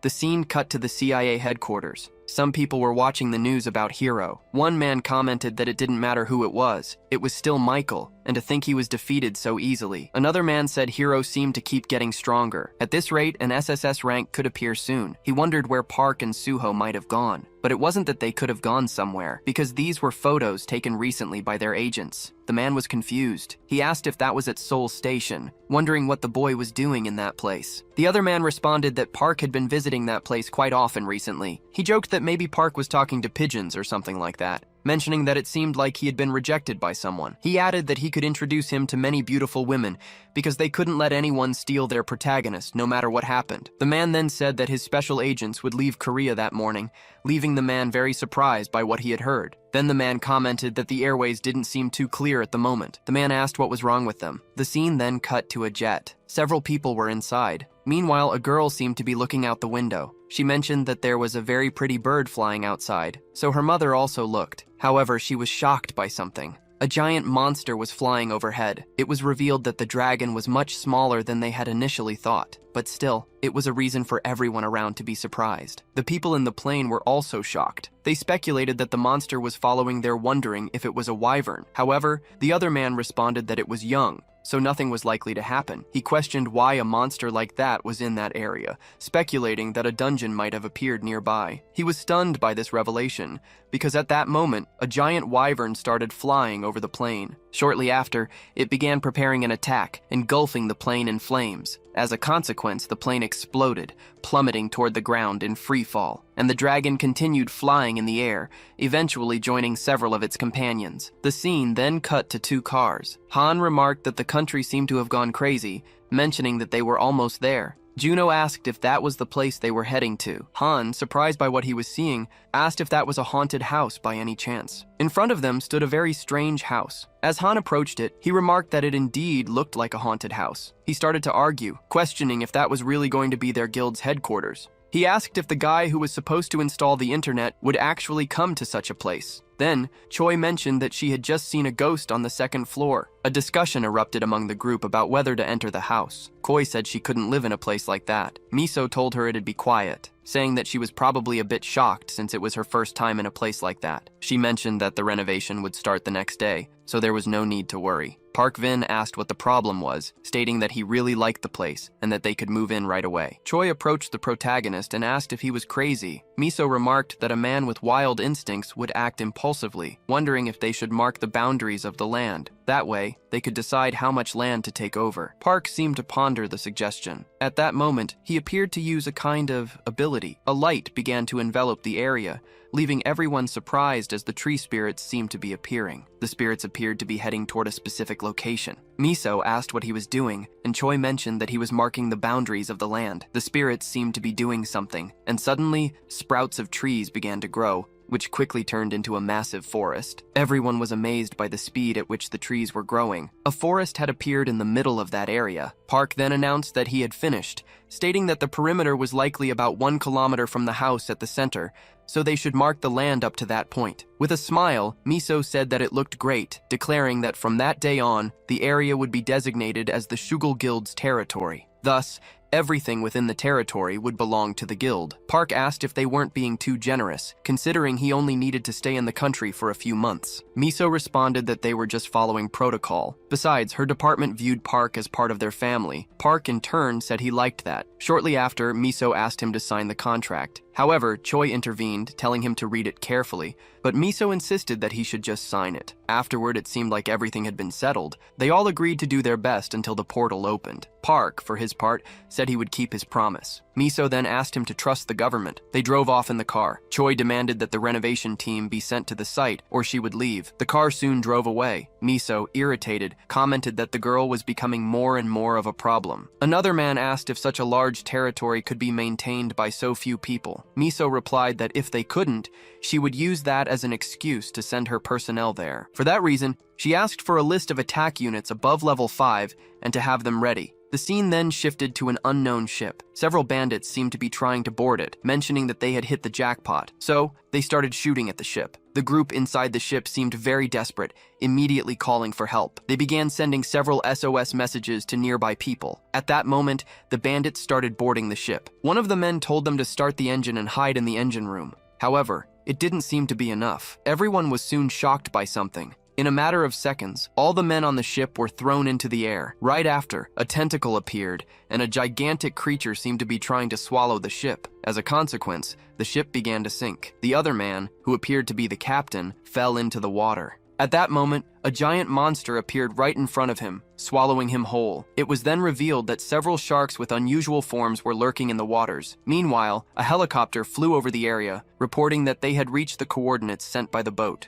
After searching a 16 kilometers area, there was no sign of the ship. Meanwhile, the giant tentacle remained below the surface, soon heading toward another ship. The scene then cut back to the protagonist's clan house. The tree spirits seemed to be doing something with the surrounding trees, and the house itself appeared to be undergoing renovations. Shortly after, Troy's phone started ringing, but she was still asleep. She eventually answered the call. Miso, on the other end, said it seemed like she was having a lot of fun in that house. Troy, still groggy, asked why she would say that, mentioning that she was still on duty. Miso asked if she was with Park at that moment. The girl, still half asleep, said she didn't know. Irritated, Miso called her lazy, asking what she meant by not knowing. Troy was told to get up, so she got up and saw a giant tree in front of her. As she sipped her coffee, she remarked that Park had really planted a lot in a short amount of time. All the trees had already grown. She admired the stunning massive tree that stood before the house, with several wolves roaming the area. Meanwhile, various system screens were appearing in front of Park, showing information about the wolves. The protagonist then began renaming all the wolves. The system mourned that if dimensional energy exceeded his own,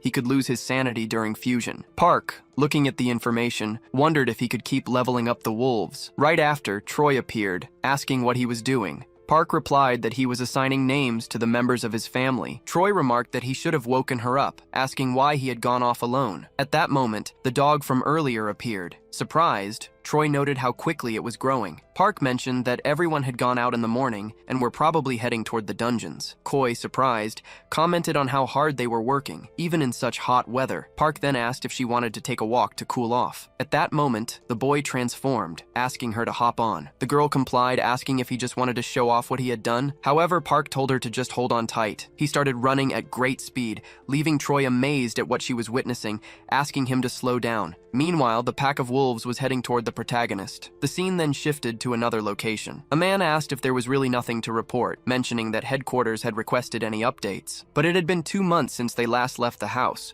He asked if anyone had crossed the boundary. The other man pointed to the cameras, saying that the military would be dispatched immediately if anyone did, and since no one knew when the portal would open, 2 units would be stationed nearby. At that moment, a car appeared. The man noted that it was the Suva clan's vehicle. Shortly after, the truck left the area, heading toward a specific destination. Inside the truck, Shuno mentioned how hot it was, but the reporters still wouldn't drop the situation. Meanwhile, Han was browsing YouTube, looking at information about the protagonist, wondering what he was seeing. Shuno asked what he was looking at. Han replied that it was nothing, though he seemed up in thought. He wondered why so many countries were sending foreign donations to Park. Moreover, the highest donations appeared to come from very influential foreign scouts. Looking to the side, they spotted the protagonist and Troy, with the wolves following alongside them. Troy waved at them, and Han called her sister-in-law, which irritated her. Han remarked that if Troy lived and aided the protagonist's house, she was probably his sister-in-law, adding that Park didn't seem willing to give them a ride. Watching the two, he commented on how fast Park was, prompting Shuno to step on the gas, insisting they wouldn't lose to a car. Thus, it seemed like they were having a race to see who was really faster. Looking back, Troy noticed something, asking if the boy had sensed it too. As Troy observed, she confirmed that they were witnessing a dimensional break within a 200-meter radius. A flashback of the protagonist and Troy in the hospital appeared. The girl asked what kind of planet he had been on. The boy responded that he had been in the animal kingdom, an unimaginable place full of hostile creatures with dimensional energy greater than 700. Troy was completely shocked by what she heard, as that power was immense. Park continued, explaining that it was a place where territorial and survival battles never ended until one was dead. To be the leader of a group, one had to be at least rank U. Even after becoming a king, he had to accept challenges for hundreds of years. The scene then shifted back to the present. Koi thought that with the bridge portal connected to the planet, unrestricted passage was possible for both sides. If what the protagonist said was true, that place would become a war zone where they would have to fight against hostile beings from another world, likely battling beasts with dimensional energy above rank S. The scene then cut to Troy talking with the director. She asked if he thought Park's planet would be friendly toward them. The director in turn questioned why she was worried, mentioning that Park was the king of that place. The scene shifted again to Park and Troy. Troy questioned why the boy had said he was king of that place. Park replied that if the current king wasn't the same as before, they would want to kill him if they saw how weak he was now. Troy, bewildered, asked why that made so much sense. She then told him to run at full speed toward the northeastern field, because they needed to get as far away from the city center as possible. They began moving toward some bushes. Han, meanwhile, wondered where they were heading, deciding to follow them quickly. As they proceeded in the same direction, a beam of light started to appear. Troy mentioned that the portal was beginning to open as the space around them started to distort, leaving her puzzled by what she was seeing. Soon after, Miso received a call. Troy informed her that the portal was about to form. Miso, confused, asked for clarification. Troy requested that the portal's location be sent to the guard units. A short time later, several convoys arrived, preparing their missiles for a possible attack. The protagonists seemed to notice something, mentioning that this wasn't the planet he had been on, but just a normal portal. Troy asked how he could be sure without even using any equipment. At that moment, the boy stopped, saying the sensation was different from when he had crossed. Troy explained that the portal he had crossed was a teleportation portal, which returnees sometimes used. That's why it might feel different. However, Troy realized something, thinking that now that she had stopped to reflect, the dimensional energy of a teleportation portal Park had crossed was greater than that of a bridge portal. At the time, she had thought the device was broken, and she suspected that something was off with her intuition. However, it was true that her instincts were telling her this was something very dangerous, like before. But in any case, this was still a dungeon portal, yet she was still questioning whether it was really a portal at all. The other soldiers, watching everything, speculated that it might be a dimensional break. Soon after, several cars arrived at a specific location. The other man mentioned that this was the department's detection team. At the same moment, several helicopters appeared over the area. The man was shocked, saying that a portal had indeed opened, suspecting it could be a dimensional break. At that moment, another beam of light engulfed the area, and as a result, a new portal emerged. Troy, for her part, confirmed that it was indeed a dungeon portal, thinking that Park had much better intuition than hers, even though she had the best detection ability in the country. Soon after, the protagonist brother's car was spotted. Hans and the processor approached. Hans, approaching, announced that it was a portal, speculating that it might be a new planet. At the same moment, 2 more cars appeared. and a group of soldiers emerged, mentioning that they were the 11th detection team. For that reason, they began installing measurement devices in the area. Juno asked what those devices were for. The girl explained that the device was used to calculate the dungeon level and the time until it would break. They started analyzing some data, and the number 4280 appeared. The other man informed them that it was just a level 4 dungeon. Park remarked that it would do. Miso, apparently disappointed, asked if it was really a level 4 dungeon. Shortly after, the girl changed her clothes, saying that Park had mentioned the portal wasn't the one he had gone through, so she thought it was necessary to enter and check out the place. A scene then shifted to the director on a call, asking if it was really a level 4 dungeon. Miso replied that they weren't certain yet. They first needed to determine if the newly created dungeon was connected to where the protagonist had come from. The director, sounding exasperated, mentioned that this was driving him crazy. He asked if Miso knew how much money they had wasted on this. Miso repeated that they weren't sure yet, since Park's skill level was incredibly high. The director added that if the first portal appeared near someone who had just returned,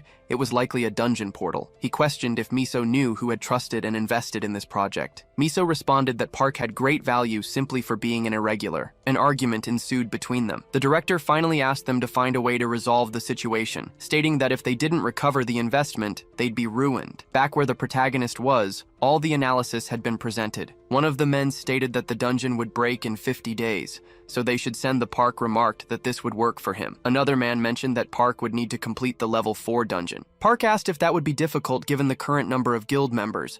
The man said it would be easy. He then explained that the dungeon energy measurement device was a piece of equipment most guilds had, but the latest model cost around 3 billion. Park commented that it was very expensive. However, the man informed him that they were notified to rent the device permanently for this portal. He asked Park to sign some papers for that reason. The protagonist, observing the situation, asked why they were giving him so many gifts. The man simply smiled, telling him that even if he wasn't a returnee from a new planet, the department would never treat him poorly. He mentioned that foreign countries had recently been trying to recruit him. For that reason, he should know that the department viewed him as family. As the country's treasurer, they told him to relay this message. However, Park looked confused, saying that he hadn't received any messages from any foreign countries. Just then, Han appeared, asking if he could have a word with the protagonist. He explained that at that moment, competition for Park was fierce abroad, and since Park didn't use the internet much, Han had received a lot of donations. Park asked how much it was. Han said it was around 5 billion. The protagonist placed a hand on Han's shoulder, telling him that no matter how much he liked money, he shouldn't become a slave to it.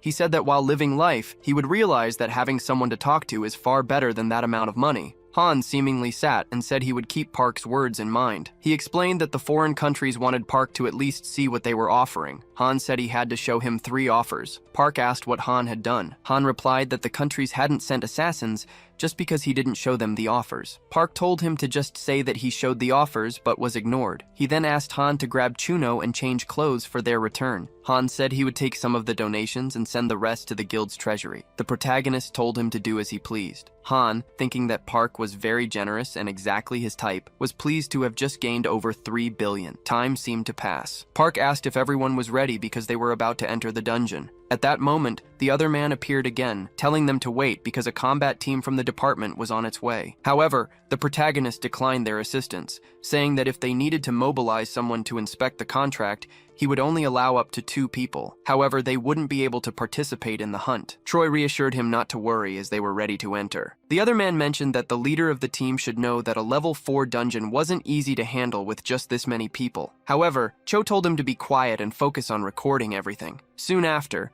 the dog from before appeared, and Park said it should come along to level up. They all entered the portal, immediately finding themselves in an unfamiliar place. Park mentioned he wasn't entirely sure of the location. Cho then began using her ability to scan the surroundings. Park remarked that the place seemed somewhat familiar. The other man asked why they were walking so casually when they should be more cautious. Han replied that since the protagonist was leading, all they had to do was follow. Suddenly, Cho asked everyone to stop, reporting that there was a group of 3 monsters 70 meters ahead. Han quickly drew his weapon. The other man questioned if that would be enough, and Han confidently said it was. With a determined look, Juno drew his sword. Surprised, the other man questioned why Juno was acting that way. Juno rushed toward the monsters, but Park swiftly knocked him out, seemingly rendering him unconscious. Park asked Han to help wake him up. The other man asked why Park was acting like that, and Cho explained that Juno had a condition that made him go insane whenever he held his blade. Meanwhile, Han was still trying to wake Juno. Park, however, seemed to notice something, as something unknown appeared in the bushes. Park immediately instructed everyone to move back. At that moment, a monster emerged and began heading toward the group. Everyone quickly assumed their defensive positions,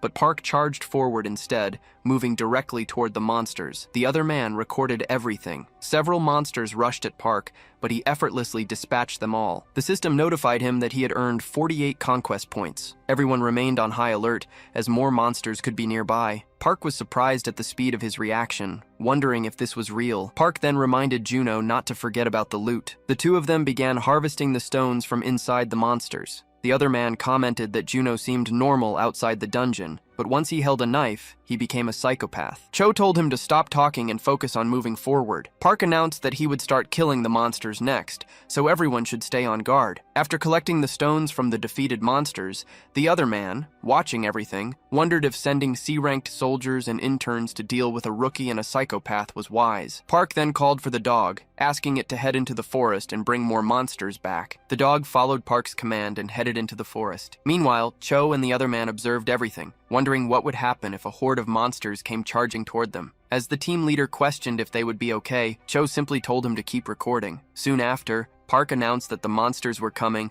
and a loud rumbling echoed through the area. The other man was panicking about everything that was happening. Han, noticing that Juno was losing control, told him to take a tranquilizer. However, Juno, driven by madness, charged toward the monsters. At that moment, the dog reappeared, and an arrow flew straight at it. Juno managed to dodge the arrow and successfully struck one of the monsters rushing toward them. He quickly advanced, finishing the monster with ease. Immediately after, the other man warned Juno to be careful, as there was a monster right behind him. However, it was already defeated. Han had taken it down from behind. Using his crossbow, Han finished off the monster alongside Juno. Both satisfied with their teamwork, Han reached level 9. The other man, observing this, fell silent, asking if this was really a level 4 dungeon. Cho sarcastically asked if he thought it was a level 3 dungeon, telling him to concentrate on recording and stop talking so much. Suddenly, the dog appeared to be on high alert, and Park noticed this. At that moment, a monster emerged from the bushes, rushing toward the protagonist,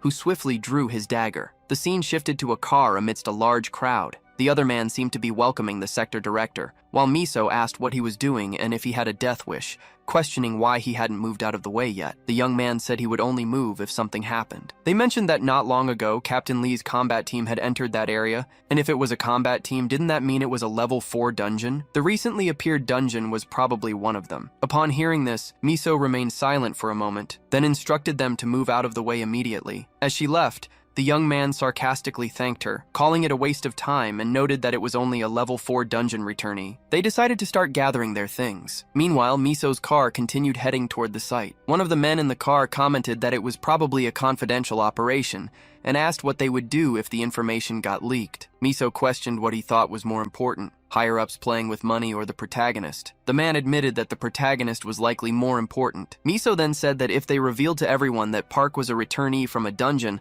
the news would draw a lot more attention. The man asked if Park would be okay. Miso explained that this was why they were heading to the protagonist, trying to find a solution. Meanwhile, the teams were preparing to enter the portal. The captain asked if they were ready, stating that they were about to take down some monsters. A soldier requested they wait a moment as someone had asked them to hold off. The man asked why they had done that just as a car arrived on the scene. A woman stepped out of the vehicle. Miso greeted the captain. The man asked what she wanted, and Miso responded that he couldn't enter. Confused, the man asked why not. Miso explained that as long as Park hadn't agreed to cooperate with the combat team, crossing the portal wasn't permitted. The man, frustrated, asked what kind of nonsense she was talking about, given that the team had to reprogram their plans and rush over in vain. Miso replied that certain things had happened, and for that reason, they couldn't enter the portal. The man argued that there was a flaw in the contract clause, asking if it made sense for only a reconnaissance team without combat experience to go in. Miso responded that they were planning to amend the contract, and she had come to resolve the issue.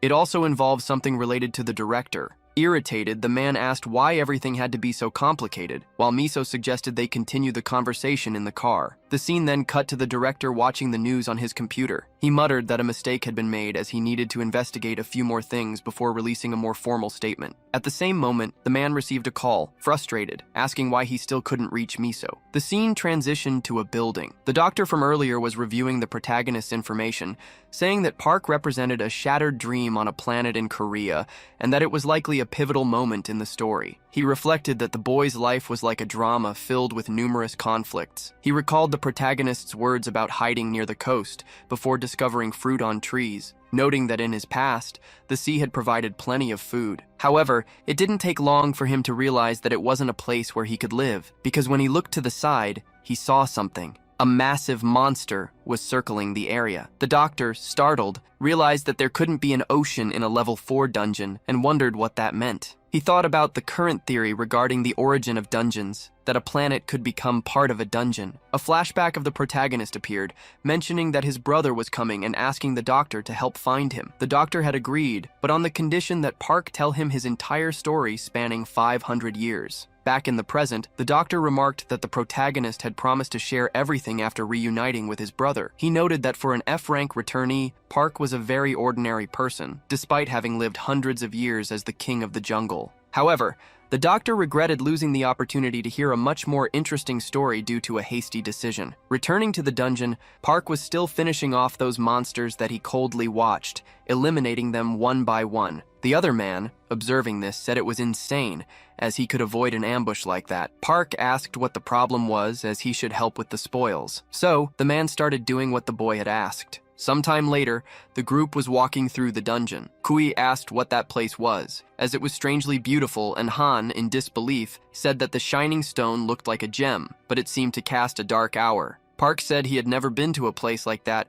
and wondered why something seemed so familiar. Soon after, the group found a different stone, noticing that there was an inscription telling them never to return to that territory. Meanwhile, Park was observing it, and Kui asked if by chance it was one of Han's pranks. With the boy replying that it wasn't, the girl said everything was fine. Kui asked if the guy was recording, and he replied that he was. At that moment, she noticed something as the protagonist was climbing to another place. Thus, the group ended up following him, where they found a different place because there was a cave, and so that place opened up. Han, in disbelief, asked what it was because there were several inscriptions on the walls of that place, being very surprised by what they were seeing. However, those inscriptions were very confusing, as they were completely different from what they expected. Moreover, in that writing, it said it missed humans a lot. Additionally, there were various drawings written on those walls. Soon after, they came across a large phrase saying it missed many people it used to hate, as well as its family and his brother. Han, for his part, was surprised because the name Junho was also in that place. Soon after, they came across the phrase saying that Park Suho had been in that place. At that moment, they realized what was happening. Han said it was similar to prehistoric cave paintings and seemed to have great scientific value. Choi, approaching Park, asked if, by any chance, he had lived in that place, and the boy, with a threatening look, seemed to be observing something. Seeing one of the said it had been 500 years since he became the owner of the Moon Hill,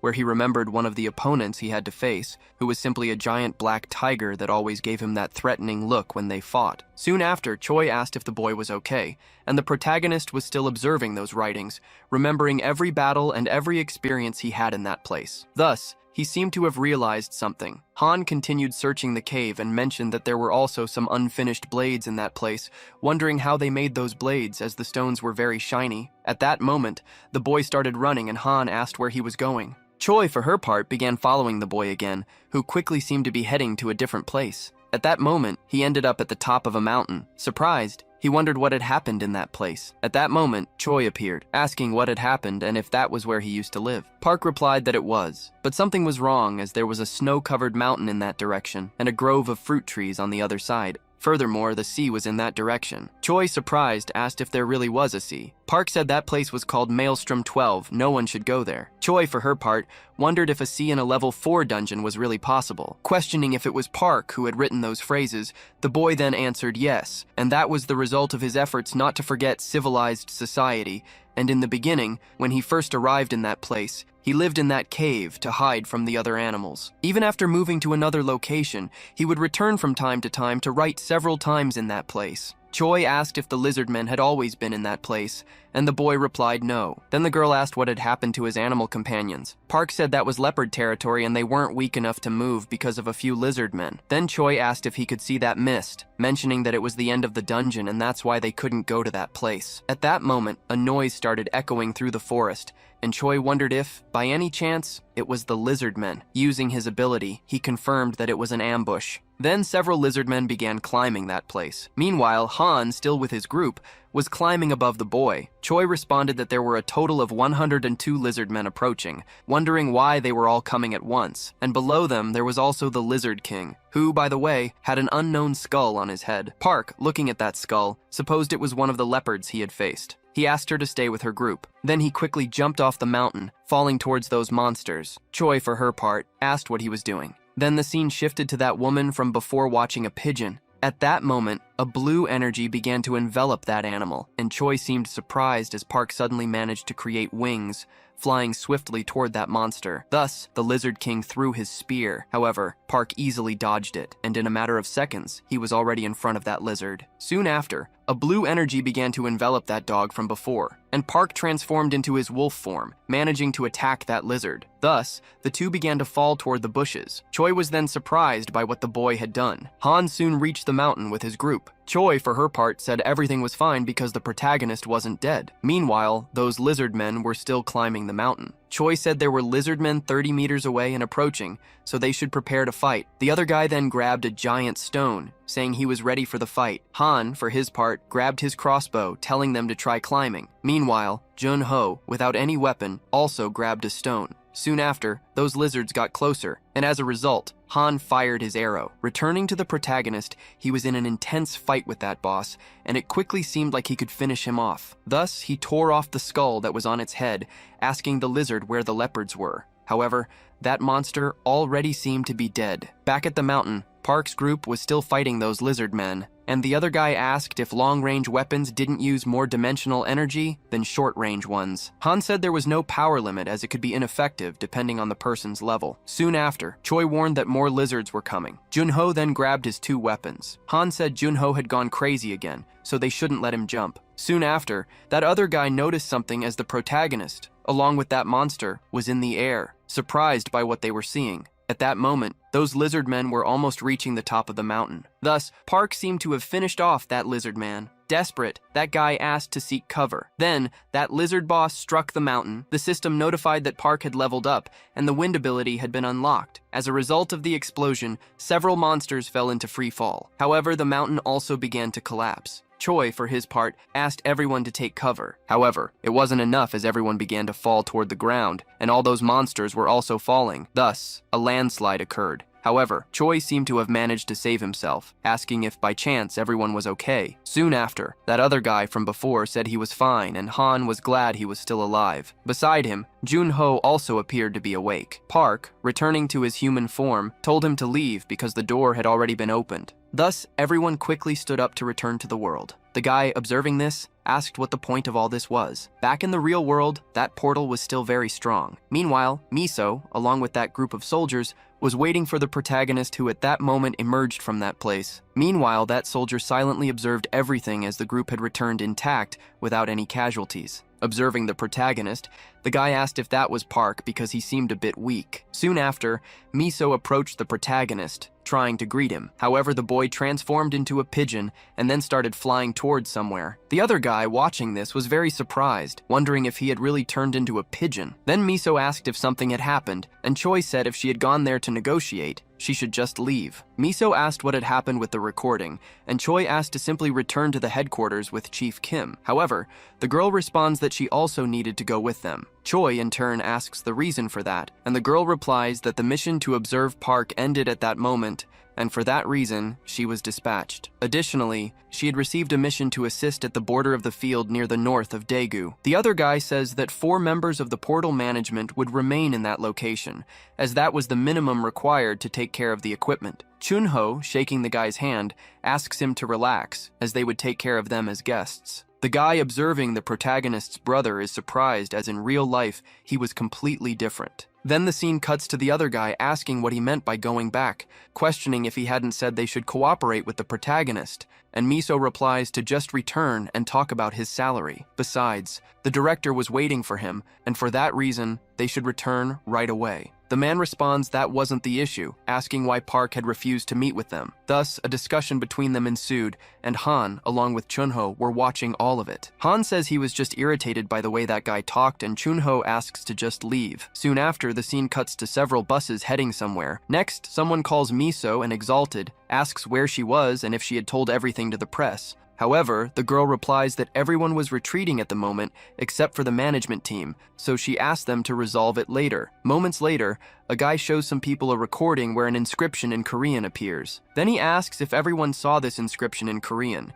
And with this inscription, they discovered Park Soo-ho's diary written on the walls of the cave. In the recording, the guy suddenly jumps and throws the Lizard King away. At that moment, the guy says that, unfortunately, he couldn't record more inside the dungeon, but he managed to while outside of it. Soon after, a guy sees the boy's form and asks if that was a pigeon, to which the presenter says yes, and they believe he confused with tamed animals. And that was the end of the recording. Then a white-haired man says that it was terrifying because the boy dealt with the Lizard King in that way. In turn, the director asks if, since the strength of the Lizard King in a level 4 dungeon is around rank B. However, the presenter responds that it was actually rank A, and that the boy had defeated a rank A monster with ease. Again, the director asks if Park Soo-ho is then above rank S. However, Troy says that his current dimensional energy is rank E, but his normal combat abilities are rank S+ after fusion. It depends on the animal. However, they believe he can at least reach rank SSS. Furthermore, Park Soo-ho has no level up limit in his abilities, unlike other awakened ones. Then the white-haired guy asks if all the regulars are like that, but Troy doesn't know if they all are like that. At that moment, the director asks what his status was like before his return. However, the guy says that if all the people who disappeared during the cataclysm returned like Park Soo-ho,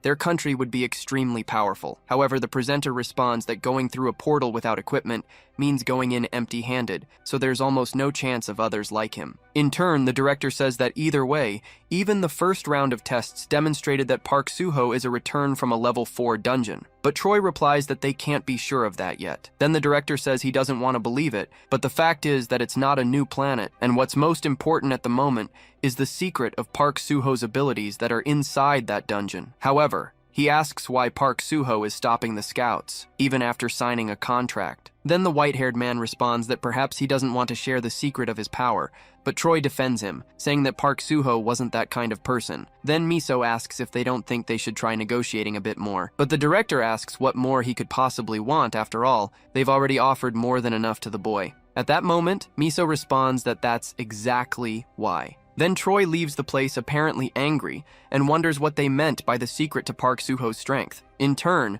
the guy tells Miso that if she fills her squad 37 with 80 rank C or higher people, he will take responsibility and find Park Soo-ho. And the issues with the minister's investment would also be resolved without problems. Then the director says that even if they only take all the spoils, it already seemed very good. In turn, the guy says they would earn 3 times the usual amount and a 780% bonus. Next, the director asks Miso what they should offer Park Soo-ho to gain unrestricted access to the dungeon. However, Miso asks if they didn't already have plenty of that to spare. In another place, apparently a plantation, a child asks monk Myeongjin if he was going to harvest the tomatoes from the field. However, the monk responds that not only the tomatoes, but also the peppers and potatoes. As they enter the shed, one of the children says they will harvest 100 cherry tomatoes, and the other says they will harvest 200. Another child mentions that Jongyeon had said she would make roasted potatoes and peppers. Then, they are ordered to each take a hoe to harvest the crops. However, while doing this, a man with sinister eyes seems to be watching them from hiding. Then the scene cuts to a soldier saying they had 10 minutes until departure. Additionally,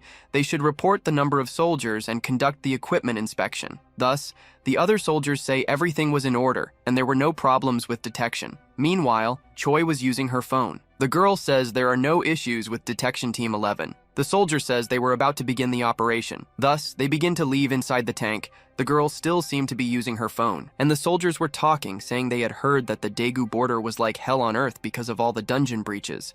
The other guy then says they doubted that the detection team would be in command of front lines, asking if it was true. Choi replies that it is, which is why they should write a will and send it to their families before they go out of signal range. Then the scene cuts to another house where the protagonist was, and shortly after he receives a call from Choi. However, the boy was sleeping. Meanwhile, Han was on the computer saying the protagonist was sleeping much more than usual, and since it was revealed he was just a returnee from a level 4 dungeon, the donations should have stopped. However, he is surprised by what he saw. At that moment, Junho arrives at the place. Han asks him to knock before entering, and the boy apologizes, wondering if he was doing something illegal, asking if that monk had called at any point. However, the boy responds that he hadn't. Junho says he couldn't reach and wondering if something had happened. Han asks if he had reached divine enlightenment, but either way he was probably having fun or playing with the kids in some way. Observing, Junho asks what was in his hand, and the boy responds that his grandmother said he seemed to be hallucinating due to a vitamin deficiency, so she bought him some supplements. Han asks if he didn't think the protagonist was sleeping too much, and the man replies that he was planning to wake him up. Meanwhile, in Park's room, the boy seemed to have already woken up and was looking at the giant tree in front of him, thinking that he had already suspected he could reunite with his friends when the portal opened. But the land he returned to was only a small piece of that place. Instead of meeting his friends, it was filled with red lizards he had never seen before, so he had no idea where his red wolf family could be. Additionally, his greatest enemy, Kuro, could be somewhere with that other giant gorilla he had fought before, wondering where they could possibly be, and if they had fled to another place in fear of those lizards. However, he changes his mind instantly, asking if it really mattered, because if they were destined to, they would reunite one day. Soon after, Juno enters the room asking if he was awake so they should eat something. Park replies that he was already awake and had slept so much that he didn't realize he was hungry. Thus, the two leave the room and Choi was still trying to call the young man. A while later, the protagonist was already having dinner at the table with the two, asking where that blonde girl had gone. However, they were surprised by what they heard, asking if he didn't know the name of that woman. However, Park asks if her name wasn't Blondie, questioning why they were acting that way. In disbelief, Han says her name was Choi, asking if by chance the two of them weren't seeing each other before. Park, in turn, asks if he was talking about that house there. Then Juno asks if they thought they were going to send her to the field. Park says he didn't know what he was talking about. Juno says she had called because the protagonist didn't answer his phone, and besides, they needed to recruit new members for the guild. Park asks if they really needed to do that. Juno replies that yes, they did, because they needed people to handle the portal meter, and they didn't know when a portal could sprout in her territory. Next, the protagonist asks Han if he happened to know where they could recruit more people. The boy says he might know if he asked an old boxing friend. Park asks if that monk had come back before. Juno replies that he hadn't called either, and hadn't said where the elderly orphans were living in Seoul. Irritated, Han says that Monk was still not answering his phone, and he wasn't someone who did that. The scene then cuts to the battlefield, and meanwhile, Choi was still waiting for her orders. Looking at her phone, she realizes she was in the red zone with the necrophiles, wondering if that was on the original route. However, she forgets everything and ends up turning off her phone. Then the scene cuts back to Park realizing he had 2 missed calls from that girl. Soon after, he tries to call her. However, that number was already unavailable. The scene then cuts again to those tanks heading to a certain location, and around them were several zombies surrounding that place. Meanwhile, Park was still trying to make that call, and Choi's phone was apparently covered in blood. Thus, Park realizes she simply wasn't answering. Soon after, a car arrives at the protagonist's residence, and Maisu tells Junho they had just arrived, asking if she could meet with the protagonist. The other man, looking to the side, finds Park, who was sitting in a chair looking at something. Park asks if it was about the inspection. Maisu responds that yes, it was. The protagonist says that it wasn't a new planner, asking why they were so focused on inspecting them. Maisu responds that they wanted to uncover the secret behind his ability in the dungeon. Park says he had already told them many times, as they just needed to train hard for 1,000 years, asking why they didn't believe him. The man then asks him to stop acting that way since they were from the same country, so they should help each other as good compatriots in this time of national crisis. Park then asks what the man was talking about. The guy says that the frequency of level 6 dungeon appearances was increasing, and the time limit for a dungeon break was slowly decreasing. The number of infected people in the field had skyrocketed, putting pressure on society during a massive food and labor shortage, and people with strong abilities like the protagonist were desperately needed. Park asks what he meant by infected people. The man says that after the cataclysmic shift, an unknown virus started spreading among the people living in the field. The infected are called necrophiles, and the red areas in that location are red zones with necrophiles. If that zone expands, land-based transportation will be cut off. Dungeon breaks in the field would become increasingly difficult. Mr. says they believed it was an alien virus that came through a portal, but it spread so quickly that it was hard to the situation with their current manpower. Park asks if, by inspecting dungeons freely and hunting there, they would give 2 gifts in return. Mr. says the first gift would be to raise his guild's level to level 5. This meant he could enter dungeons from level 5 and below, asking if that wasn't exciting. The other gift would be to give him new territory, a region that used to be in the north near the Protagonist's territory, asking if he could handle it. Park says that if he's talking about the field, the land was already abandoned, asking if he was requesting to protect the east of Seoul in danger. Mr. says they were abandoned lands, except for a few other cities. Most of the region was practically fields. After the Great Disaster, the people who remained in the field couldn't bear it any longer and began moving to safer areas. However, the big cities with stable security didn't have enough space. Park then asks if he should stay in that place and welcome them. Mr. says that when people gather, they tend to help rebuild the city, developing trade districts in the dungeons and clearing the farmland. If his guild were recognized for its ability to manage the territory, it would likely generate a lot of profit. In the dungeon's commercial district, the modular mobile house should be used in case of dungeon breaks. Park, observing all of this, mentions that it wasn't a bad offer, asking about the current situation in North Korea. The protagonist says they took a major hit to their command system at the beginning of the Great Disaster. The other man says there were coups, and when the system collapsed, they escaped to mainland. The remaining survivors are going from place to place struggling to survive. Since they can't manage the dungeons systematically, breaks are happening everywhere, asking if it wouldn't just be a matter of time before they escape to South Korea. Soon after, the protagonist thinks he wasn't sure if he was mistaken. Then he accepts the offer, saying they should sign the contract. Pleased, Maizu says he made a great decision. Park asks if the condition of staying in the country for 30 days had already been rescinded. The girl responds that it had. Park then says there were 2 things he'd like to personally request. First, he wanted to meet the scientist who invented the dimensional energy measuring device. Second, he wanted to locate a member of his guild, the monk from before, because he had stopped answering his phone all of a sudden. Maisu says those 2 requests would be easy to fulfill, so they would take care of it. Standing up, the man says he would begin his mission. Soon after, the scene cuts to a building where 3 people were sitting beside a chair, apparently waiting for something. The other guy thinks that the Estila Guild was the mercenary group created by the largest conglomerate in Korea. Recruitment only opens twice a year, but most mercenaries are disqualified during the initiation phase. That guild was the dream of most mercenaries, which is why it was so hard to get into. But when you make it, you receive immense support. For this reason, he applied, hoping to get something even after being rejected by the guild. However, something unexpected happened, and he passed the registration phase. Therefore, he was being recognized after working for 3 years in small clans and as an influential mercenary. However, it wasn't over yet. Of the 50 people who passed the registration phase, only 10 would be chosen after the interview, so he couldn't lose his confidence there. After all, it could be a once-in-a-lifetime opportunity. At that moment, that boy receives an email from someone, surprised by what he was seeing. Sometime later, a woman says they can now leave the room. As a result, the other group begins to leave. That man says that the open recruitment this time had been very poor, so the candidates were quite ordinary. The other woman says they would be good as porters, as they would treat their supplies as if they were their lives. The other man says he found a swordsman. That man had plenty of experience. His name was Zhang, and he had worked for 3 years but was still in rank E. The guy says if his awakened ability is fencing, it could be worth training him, so he would take that man. Thus, the other man tells him to let the next group in. That guy then calls for numbers 46 to 50 and to the room. The interview apparently began again. The other man asks why there were only 4 people there and where Zhang could have gone. The boy replies that Zhang suddenly left for some reason. The scene then cuts to that boy's phone from before, because Park had sent him a message asking if he wanted to join his guild. That's why he had left the interview, supposing he shouldn't think about the offer and just accept it.